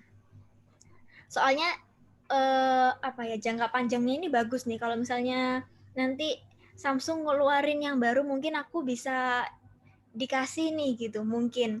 Atau kalau misalnya uangnya sudah banyak, tiap ada Apple yang keluaran baru aku bisa beli terus aku review. Kayaknya keren nih. Tapi kita sama sekali nggak ada ketertarikan di dunia teknologi. Kita juga nggak ngerti gimana cara reviewnya. Jadi kayaknya nggak pas juga. Jadi harus sesuai sama apa yang kita suka. Nah, terus kemudian kita latih skill. Kalau memang kita mau benar-benar terjun di content creator, apalagi kita kepinginnya nih bisnis ya, jadi kita juga harus profesional. Kita harus kasih yang terbaik. Kita harus latih skill, hard skill dan soft skill juga. Hard skill contohnya apa? At least kita bisa fotografi, videografi dikit-dikit, editing, dan copywriting. Maksudnya gimana? Cara ngambil foto, at least kita harus bisa dikit. Cara mengoperasikan kamera. Oh, kalau keterangan berarti apa yang harus diturunin? ISO kah? Shutternya kah? Atau fokusnya? At least kita harus ngerti, nggak harus expert tapi harus ngerti. Jadi jangan hanya pokoknya aku mau beli kamera yang terbagus nih, biar hasil quality gambarku bagus. Tapi kalau kita nggak bisa mengoperasikan ya sama aja gitu. Soalnya kamera tuh kadang juga cocok-cocokan. Ada yang cocok sama Fuji, ada yang cocok sama Sony, dan cara pengoperasinya juga beda-beda. Terus kalau videografi, aku kalau filming harus harus kayak gini. Kalau bikin background yang bagus, gimana caranya ya? Oh, harus beli background. Terus kita harus ngerti dikit tentang lighting. Oh, kalau lighting cuma mengandalkan ring light aja, ternyata yang belakang ini juga agak gelap. Kita harus dikasih lighting juga di bagian belakang. Kalau kalian tahu di YouTube itu ada yang namanya tuh like halo lighting. Jadi kayak di bagian badan ini bisa terang sendiri. Ternyata itu lightingnya dari bawah mantulin ke background. Teknis-teknis seperti ini yang at least kita ngerti sedikit. Terus kemudian untuk editing. Contoh untuk editing foto aja, at least kita juga harus ngerti dikit tentang Lightroom. Kalau nerangin, berarti itu yang mana? Exposure kah? Kontras kah? Nah, cara belajar seperti ini tuh di internet banyak. Jadi di YouTube kalian juga bisa belajar sendiri. Apalagi zaman sekarang itu gampang banget belajar, bisa diakses dari manapun. Kayak ikut webinar seperti ini, di YouTube juga banyak banget. Jadi harus semangat belajar, nggak boleh stop belajar. Karena pasti ada yang baru lagi. Mungkin ada teman-teman yang, aduh aku nggak bisa editing foto, aku kasih ke orang aja, boleh. Kalau memang kalian ada budgetnya juga, boleh kasih ke orang. Tapi, kenapa kok tadi aku bilang at least bisa dikit-dikit, kenapa? Karena waktu itu aku juga pernah diundang ke sebuah event, dan kebetulan brand-nya itu meminta kita yang diundang, KOL-nya, untuk posting sekarang juga. Nah itu yang kalau misalnya kalian nggak bisa editing sedikit, kalian menggantungkan diri untuk hiring orang, lah kebetulan orangnya itu nggak bisa saat itu juga bikin editingnya karena kan nggak bisa bahasa Perancisnya tuh sakdek saknyet. Jadi nggak bisa sekarang maunya gitu kan nggak boleh ya. Kan kita juga hubungan kerja gitu. Jadi kalau kita bisa sedikit-sedikit lebih bagus. Jadi nggak bergantung sama orang lain. Tapi kalau someday kalian besar dan mau hiring orang juga, why not gitu. Terus copywriting, tentang caption. Ini kelihatannya bikin caption itu kayak gampang gitu ya. Tapi ternyata susah actually. Apalagi kalau misalnya copywriting-nya ini dicampur sama dari brand misalnya minta brief. Nanti kita tuh mau campaign lipstick. Nanti kamu bisa ngomongin apa yang jadi review kamu, tapi ntar ada info ini ya, ntar dimasukin ya, ntar dia launchingnya tanggal sekian, eksklusif di sini. Nah, kita harus memasukkan semua informasi, tapi harus tetap dengan stylenya kita yang soft selling, karena orang itu nggak suka kalau hard selling. Jadi penonton itu suka beli barang, tapi nggak suka kalau dijualin.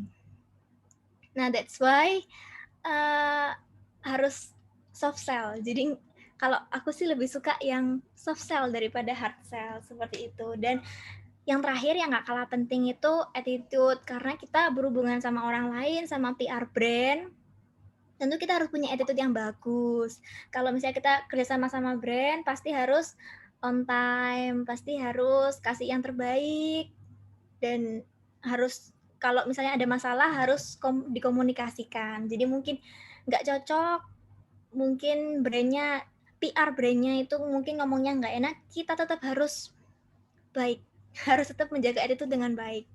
Seperti itu. Nah, terus yang berikutnya adalah harus kreatif, karena kita emang kerjanya tuh di dunia kreatif. Kalau misalnya content creator ini kerjanya apa sih?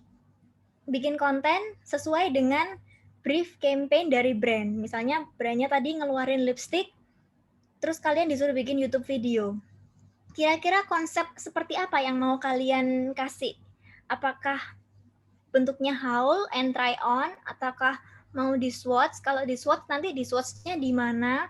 Apakah langsung di bibir atau mungkin di kaca? Karena sekarang lagi yang viral tuh estetik di kaca. Nah, cara kreatif tuh gimana? Harus perbanyak referensi, harus lihat yang bagus-bagus. Kreatif itu sebenarnya di sini nggak ada yang original. Tadi kayaknya aku sempat dengar juga. Sekarang tuh kan nggak ada yang original memang. Yang ada tuh amati, tiru, dan modifikasi. Jadi kalau kita kayak kreatif blog gitu, bingung mau bikin konten apa, perbanyak referensi, lihat kontennya orang-orang yang lain, kita amati apa nih kerennya, apa nih bagusnya, terus kita tiru. Setelah itu dimodifikasi. Jadi jangan hanya berhenti di niru karena jadinya ntar plagiat ya kan. Harus dimodifikasi. Modifikasi itu seperti apa? Ditambahkan kah, dikurangi kah? diganti angle-nya. Ada banyak hal yang bisa diinovasi seperti itu. Nah, terus yang terakhir adalah mulai aja dulu. Ini tagline-nya Tokopedia ya, tapi ini bener banget mulai aja dulu karena ada banyak teman-teman yang aku tuh maunya jadi content creator, tapi aku tuh nggak punya kamera. Aku punya teman yang dia mulainya dari handphone aja, handphone yang ada kameranya yang pasti. Handphone aja, terus dia growing sangat cepat dan bahkan dia masih pakai handphone. Kayaknya baru beberapa tahun yang lalu dia akhirnya invest di kamera. Tapi dia gede banget sekarang. Jadi apa ya, nggak ada yang membatasin. Terus contoh, aku tuh kepengennya sharing make up, tapi aku sendiri nggak jago-jago banget gitu make upnya. Ya nggak apa-apa, mulai aja dulu. Jadi waktu aku dulu mulai juga aku berpikiran hal yang sama. Aku tuh nggak bisa make up fantasi yang keren-keren kayak teman-teman aku. Tapi ternyata banyak juga orang-orang yang nyarinya tuh make up yang natural gitu. Make up yang daily, yang tiap hari. Karena nggak tentu orang yang daily aja tuh ngerti cara make upnya. Dan kenapa kok content creator ini menurutku spesial? Kalau dulu kita dari zaman kecil kita lihatnya TV, kita lihat artis tuh udah dari sananya itu cantik, udah dari sananya ganteng, udah flawless hidupnya. Rasanya tuh kayak jarak kita tuh sama mereka tuh jauh banget. Tapi ketika ada content creator muncul, kenapa kok tiba-tiba orang tuh jadi apa ya, kayak shifting gitu. Akhirnya lebih banyak fans ke content creator, kenapa? Karena mereka lebih relate. Contoh, ada content creator yang sorry dia banyak acne-nya, jadi dia tipe kulitnya acne prone. Kemudian dia kasih share gitu, aku pakai beberapa produk ini dan kayaknya it's fine. Aku kayaknya pakai produk ini nggak cocok nih di aku. Soalnya aku bener-bener kulitnya sensitif. Nah, orang-orang yang acne prone, yang kulitnya sensitif, dia bakal lebih relate ke content creator ini dan akhirnya bisa ngikutin gitu. Jadi nggak harus kalian tuh flawless dulu untuk jadi content creator, no, justru karena kalian ini manusia biasa yang punya struggle, tapi kalian menemukan solusi atau yang biasanya kalian pakai, siapa tahu itu bisa membantu orang lain. Kayak gitu. Jadi mulai aja dulu. Seperti itu. Sudah selesai, terima kasih. Thank you Dev buat sharingnya. Wah, ini such an eye opener buat teman-teman yang kepingin jadi influencer atau content creator yang berkarya melalui sosial media. Kayaknya dengan teknologi 4.0, 5.0 ini semua orang itu sedikit dipaksa untuk masuk ke dunia sosial media.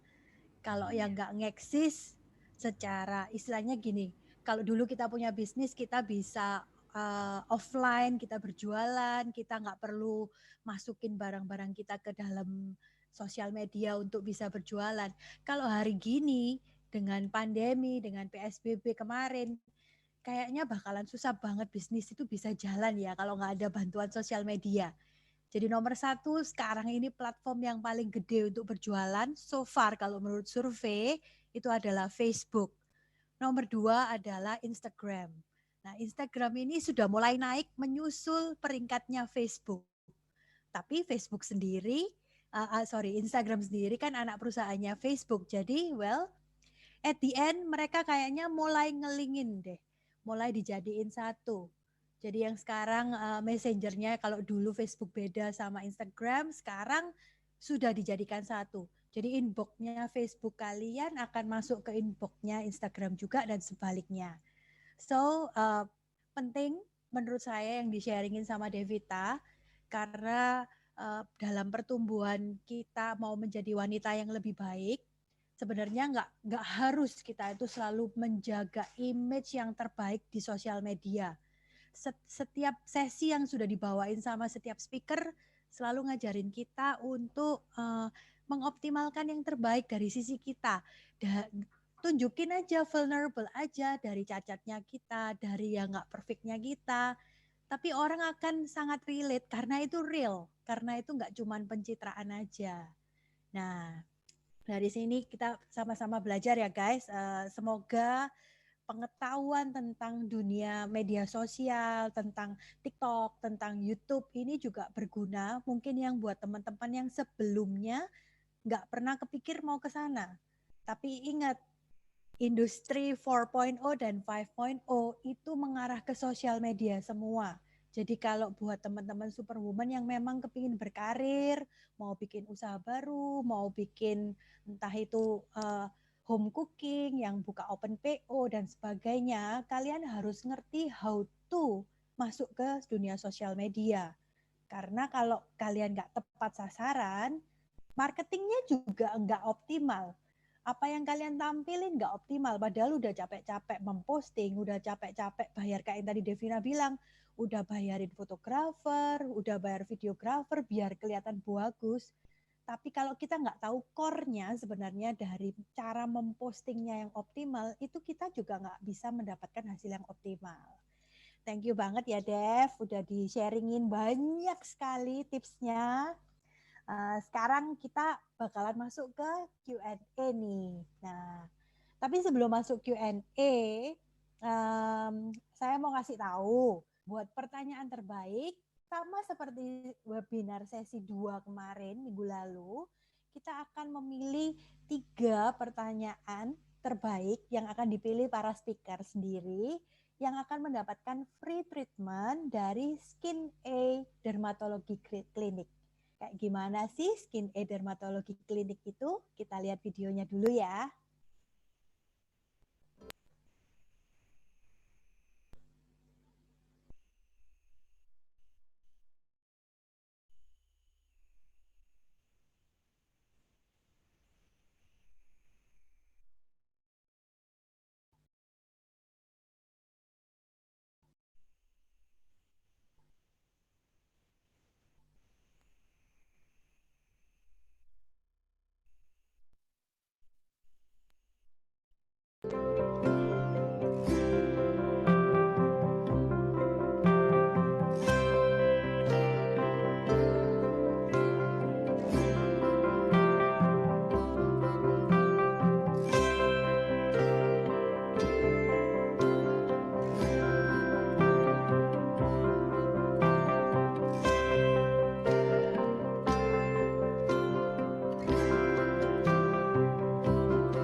Oke, berikut itu produk dari Skin A.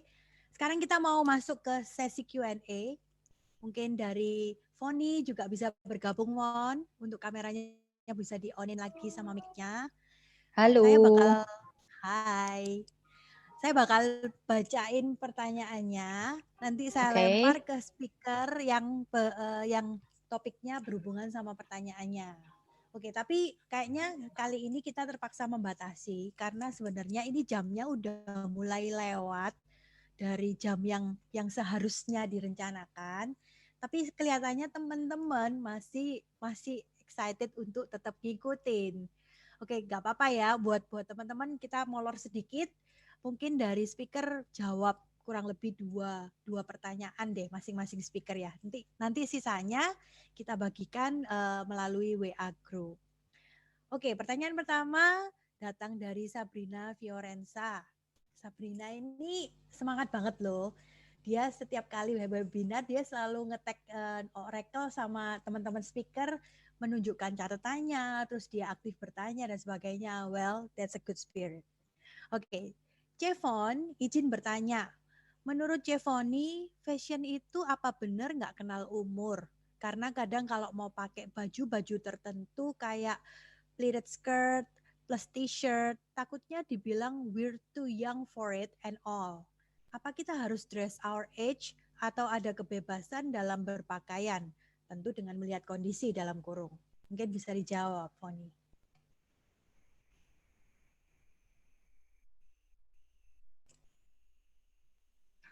Oke, thank you Sabrina. Pertanyaannya nih benar-benar bagus. Nah, sebenarnya banyak sih pengertian fashion itu ya. Fashion sendiri itu artinya gaya berpakaian yang populer yang diikuti oleh seseorang dengan mengikuti gaya tertentu atau style tertentu. Nah, jadi kayak ya pleated skirt and t-shirt itu kalau aku bisa masukin ke seperti pakaian vintage ya. Jadi mungkin kayak Sabrina itu suka pakaian yang old fashion, vintage. It's okay, it's your style. We can choose, we can wear everything you like. Jadi itu bukan menjadi suatu masalah, asal sesuai dengan style kalian dan kalian merasa nyaman. Dan yang terpenting adalah kalian percaya diri dan nyaman, itu satu poin yang terpenting. Dan sekali lagi fashion itu nggak mengenal usia. Jadi asal intinya kita nyaman dan kita bisa menempatkan diri. Jadi jangan kalau misalnya yang udah berusia, misalnya usia 50, terus memakai yang rok mini atau yang maksudnya nggak sesuai dengan usia, yang terlampau jauh juga jangan. Jadi kita harus mengerti dan memahami yang sesuai dengan kita, sesuai dengan ciri kita dan senyaman kita. Seperti itu. Oke, that's good. Jadi penting ya kita istilahnya itu sebenarnya lebih ke menempatkan image diri kita itu seperti apa mungkin kali ya Fon ya. Jadi nggak ada batasan sebenarnya. Betul. Umurnya itu gimana sih, kalau ini pantasnya umur berapa? Nggak ada kayak batasan. gitu ya.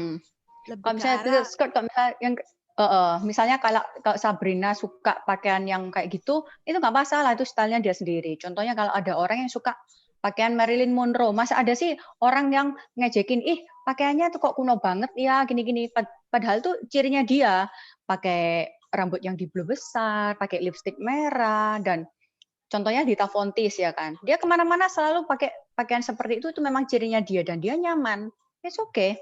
Kita nggak perlu takut untuk orang membicarakan kita. Yang penting kita nyaman dan bisa menempatkan diri sesuai dengan personal kita.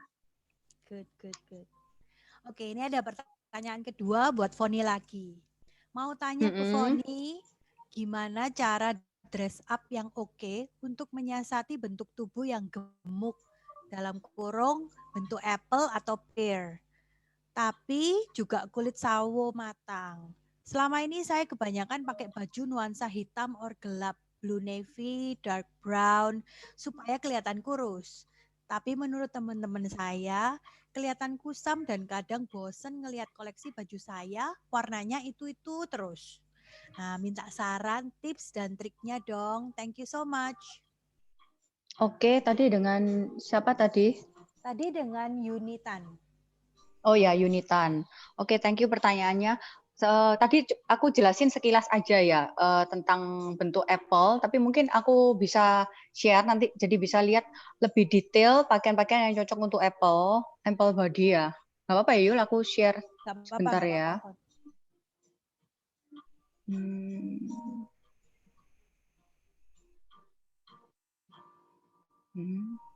Oke, ini aja.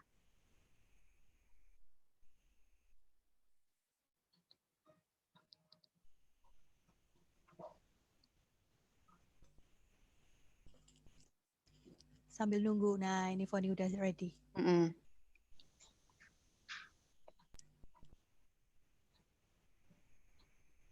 Nah, bentuk apple. Aku gedein aja ya. Jadi Yuni bisa pakai pakaian yang kayak tadi aku sempat share gambar-gambarnya, nanti lebih detailnya. Jadi V and white necklines. Jadi pakai yang V dan ini yang lebih terbuka seperti ini supaya bisa menonjolkan yang bagian atas, supaya nggak terlalu terlihat perutnya yang besar. Terus empire cut, jadi tonjolkan semua kelebihan-kelebihan yang Yuni punya. Knee length, A-line skirt, pakai rok, A-line misalnya di bawah lutut atau yang midi atau yang 78 juga boleh, sesuai dengan tinggi badan Yuni juga. Wrap dress, jadi kalau misalnya lebih resmi bisa pakai dress yang bisa nutupin, yang misalnya ada drapery, misalnya di pinggang, atau pokoknya bisa menunjukkan lekuk tubuh, itu lebih bagus lagi. Bootcut itu celana komprang, atau celana lurus jeans, itu juga bisa. Jadi nggak harus warna yang gelap-gelap kayak tadi Yuni yang bilang, bisa pakai jeans, terus atasnya misalnya mau dikasih hem putih yang agak loose, atau misalnya kalau PD diikat di tengah, terus pakai sabuk atau memakai aksesoris lainnya supaya nggak bosan pakai baju itu aja sih. Terus nah ini pakai necklace, earring yang dangly earring tuh yang gede, yang benar-benar eye catching. Jadi bikin sesuatu yang beda. Handbag and wedges. Nah, ini pakaiannya. Nah, pakaiannya kayak gini. Ya kan? Nah, bisa dilihat jadi dress yang di bawah, potongnya selalu di bawah dada sih. Jadi supaya yang perut itu bisa tertutupi kayak lebih flow. Jadi terlihat ketat di atas gitu. Pakai aja baju-baju yang ada atau nggak harus beli baru sih. Oh, ini pakai jeans. Pakai jeans kamu mix matching dengan yang lain beberapa kali juga nggak bakal orang tahu sih. Yang penting percaya diri. Asik. Terus kalau kulit sawo matang, ntar.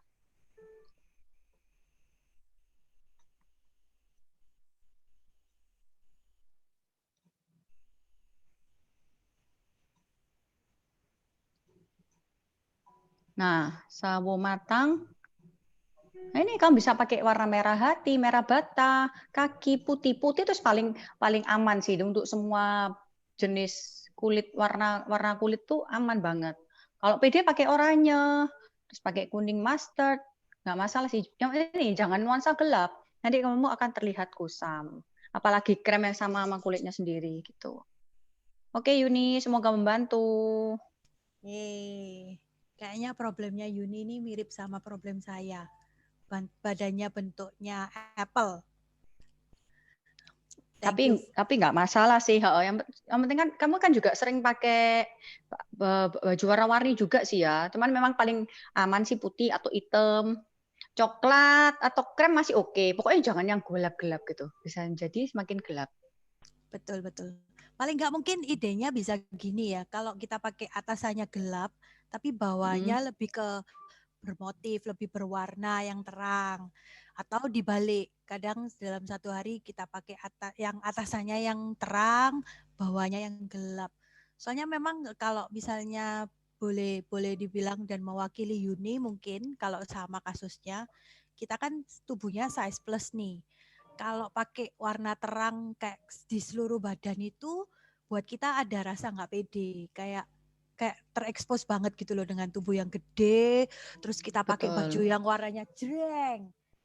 Nah, kalau dari aku sih mungkin kalau motif itu mungkin agak yang kecil aja ya. Atau misalnya benar-benar gede itu pun nggak terlalu banyak garis. Jadi misalnya kok daun tapi yang gede aja, pokoknya jangan yang kecil-kecil daun penuh satu badan gitu. Itu ya orang lihat pasti kelihatan menyala kan gitu, lebih malah mengekspos apa yang harus tutupin gitu loh. Oke. Gitu sih. Ya. Thank you Foni. Oke, sekarang saya mau coba cari pertanyaan sama-sama untuk Devita. Oke. Ini saya dapat pertanyaan dari Angelic. Tolong tanya buat Devita ini ya, karena saya juga punya bisnis makanan online dan susah sekali untuk yang namanya update IG dan lain-lain karena kegaptekan dan bingung buat cerita feed-nya itu, hashtag-nya dan lain. Jadi mungkin ada cara kisi-kisi tertentu, hal yang mudah dalam edit dan lain-lain yang dilakukan orang gaptek. Mungkin bisa dibantu, Dev? Oke, ini edit mungkin gambarnya gitu ya. Harus postingnya tuh seperti apa. Sebenarnya kalau dari editing gambar itu ada banyak sekali aplikasi yang bisa dipakai yang gampang digunakan. Contohnya seperti Canva. Canva itu kan free, terus gampang banget dipakainya, tinggal dipelajarin aja. Kalau misalnya mungkin gaptek itu bisa buka YouTube. Di YouTube juga pasti banyak sekali tutorialnya untuk memakai aplikasinya. Terus kalau untuk caption, karena ini ada hashtag tadi, kalau caption mungkin bingung harusnya seperti apa, paling mudah adalah amati, tiru, dan modifikasi. Jadi misalnya contohnya jualannya apa, puding gitu, kita juga cari Instagram kompetitor yang puding, yang sepertinya bagus menurut Angelic.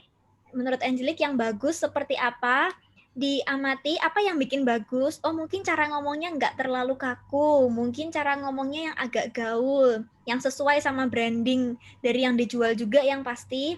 Habis itu ditiru dan dimodifikasi, seperti itu.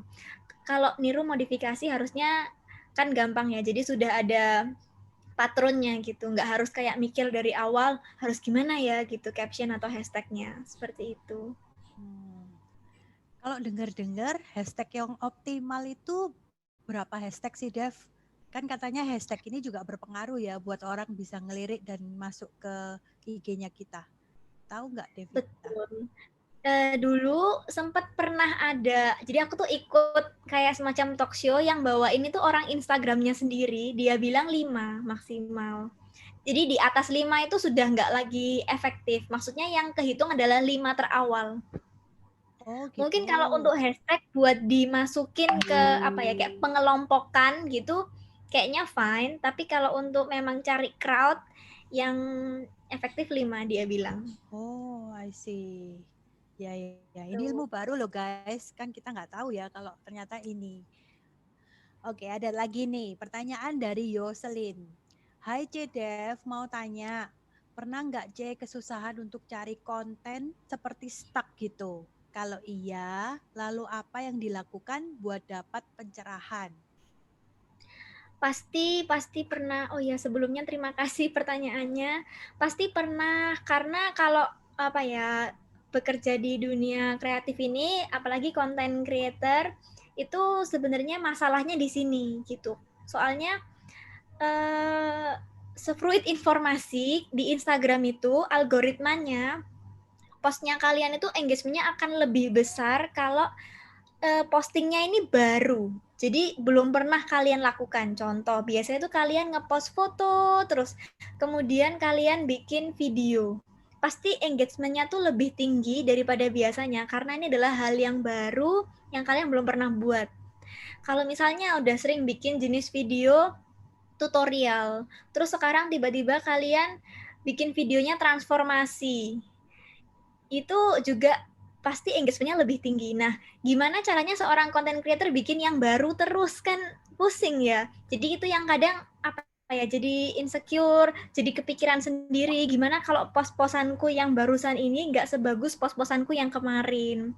Apalagi kalau itu berhubungan sama brand, gimana kalau kerjasama yang kedua ini nggak lebih bagus dari yang kemarin. Nah, caranya adalah pertama kalau memang butek banget, harus rest. Jadi harus istirahat, refreshing.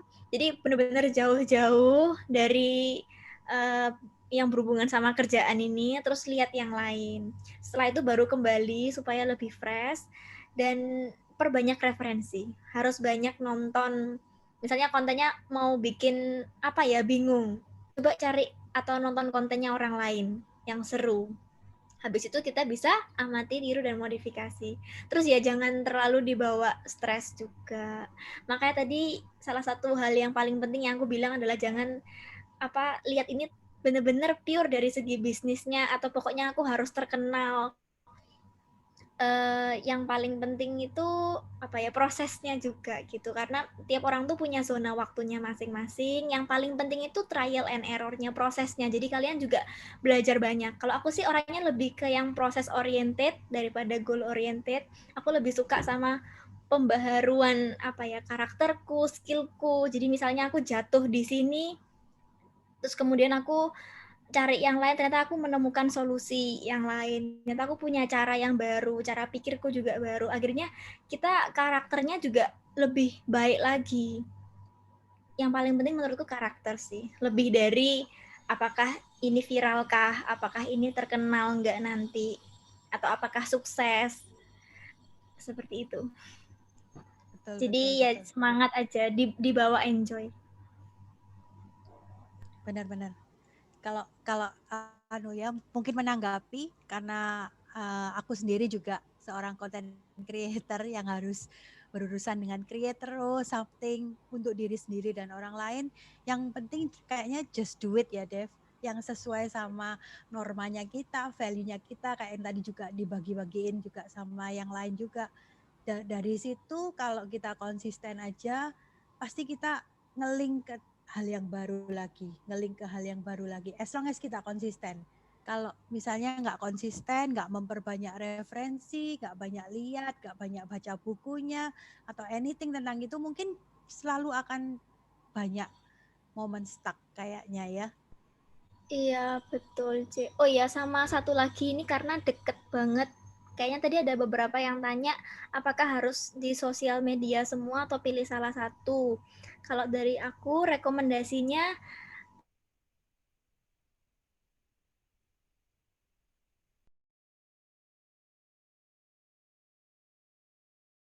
sorry keputus. Halo? Halo, sorry. Kayaknya aku tiba-tiba keputus ya. Oh, oke. Aku tadi juga keputus. Oke. Yang Alright, lain tadi aman nggak ini? Kayaknya oke kok ya. Kayaknya oke semua. Oke, sorry ya teman-teman, ada gangguan teknis. Maafkan banget. Lanjutin Dev yang tadi, Dev. sampai mana ya keputusnya? Pilih salah satu ya.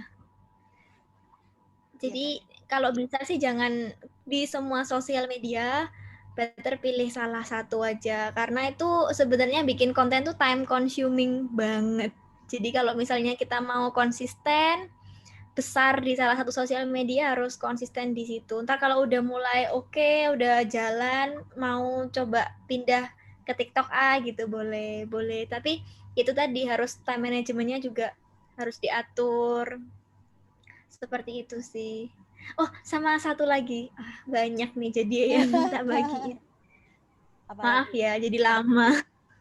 apalagi Dulu Dev. tuh aku pernah berpikir kalau kepingin pindah ke Jakarta gitu karena merasa di Jakarta pasti jauh lebih sukses sebagai content creator. Tapi ternyata waktu aku dulu juga sempat ikut talk show, ada orang itu bilang seperti ini,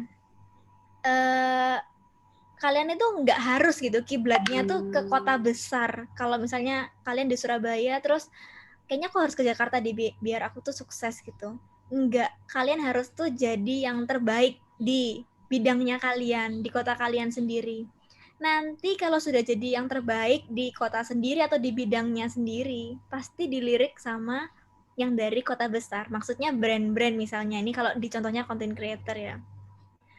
Brand akan melirik kalau kalian jadi yang terbaik di bidangnya kalian dan kota kalian sendiri. Jadi kayak nggak harus kiblatnya itu ke sana. Kalau di Indonesia mungkin ke Jakarta, atau mungkin kalau udah di Jakarta kepengennya keluar negeri karena merasa pasti di sana opportunity-nya lebih besar. Kalau opportunity lebih besar juga pasti kompetitor juga lebih banyak ya kan. Kalau kita ngomongnya dari segi bisnis gitu. Jadi fokus aja. Oke, that's good. Oke, terpaksa kita akhiri sesi Q&A-nya. Untuk pertanyaan yang udah masuk, aku tampung dulu, nanti kita bakal dibahas di WA. Sebelum menutup webinar keempat ini, saya juga mau berterima kasih dengan teman-teman sponsor yang sudah bersedia mendukung campaign kita ini. Meskipun Oracle Production baru pertama kali melakukan campaign yang berupa seperti workshop seperti ini, tapi pada saat kita memaparkan proposal, rupanya mereka punya harapan yang besar dengan campaign ini. So, terima kasih buat Storyteller, terima kasih buat Pakuan Tower, Selkomsi, InStyle, Ikigai Consulting, Caca Jewel, FT by Foni Tunggal, Titi One Video, Pio 99, Skin A, SMN Cleaning, Berry and the Beast, Cloka Soap, K and Me Stories, Cioko, dan Dental Queen Clinic Surabaya. Thank you so much buat kepercayaannya untuk kita dan membuat Oracle bisa punya kesempatan berbagi berkat untuk kalian juga. Jadi selain kita dapat progres untuk menjadi orang yang lebih baik, memotivasi diri lebih baik, juga masih dapat hadiah-hadiah yang hadiahnya ini nggak yang sifatnya kayak ala kadarnya gitu hadiahnya. Jadi thank you so much juga.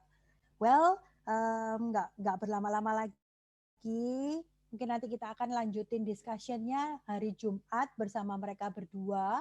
Nanti akan dibagi sesi juga biar pertanyaannya mungkin nggak tumpang tindih antara yang topiknya Foni dan topiknya Devita. Jadi nanti kita akan discuss dulu sama Foni dan Devita pembagiannya akan seperti apa jam-jamnya. Selanjutnya saya juga mau ngumumin nih pemenang dari minggu lalu di sesi Flavia yang berhak mendapatkan treatment dari Skin A.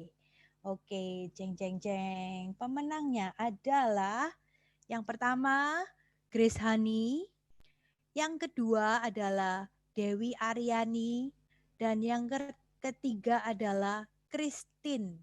Christine bukan Christian ya. Kalau saya lihat soalnya di form pendaftaran ada yang namanya Christine tanpa nama belakang, juga Christian tanpa nama belakang. Yang kali ini terpilih adalah Christine. Thank you. Nanti pemenangnya juga akan saya umumin di grup. Barangkali dari teman-teman yang hari ini ikut webinar nggak hadir. Oke, kita bakalan ketemu lagi. Tapi saya mau minta waktunya untuk nyalain kamera dong. Kita foto bareng ya. Kalau berkenan dinyalain semua. Sebentar aja. Ayo aku tunggu yuk teman-teman yang belum nyalain kamera. Nyalain bentar aja, nggak apa-apa meskipun nah ini kayak Dea lagi gendong babynya. Wah lucu sekali tuh. Yang lain juga ayo dinyalain, kita foto bareng bentar. Oke, masih saya tunggu. Ada Fidelia, Yunitan, ada Margareta J, ada Gadget Garage ini saya sorry nggak tahu namanya siapa. Kalista Febiola, Rani Pratama, sama Grasinta Laras dan Kartika. Yuk dinyalain bentar aja.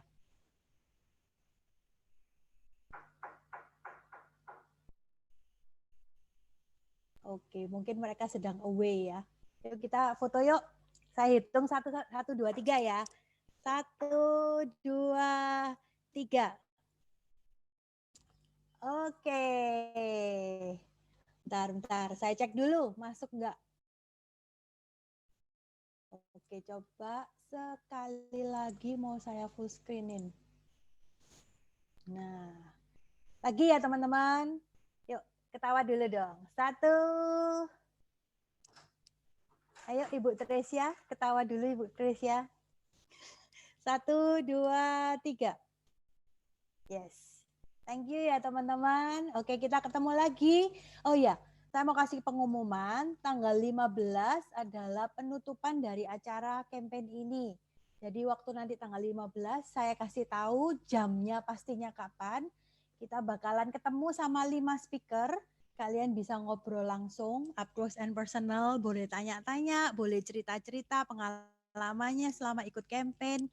Plus kita bakalan bagi hadiah yang untuk 3 orang pemenang utama, bukan pemenang ya, maksudnya semua di sini adalah pemenang, tapi 3 orang yang terpilih yang beruntung karena melakukan banyak hal untuk mendorong dirinya untuk menjadi lebih baik dari campaign ini. Oke, see you tanggal 15 dan kita ngobrol lagi di grup WA. Bye-bye everyone. Thank you for joining. Thank you, C. Ya, thank you. Thank you. Foni. Thank you, Devita. Thank you semua. Thank you. Sukses. Sukses. Thank you, C. Yuli. Thank you, Foni. Thank you, Devita. Terus semuanya. Ya, thank you.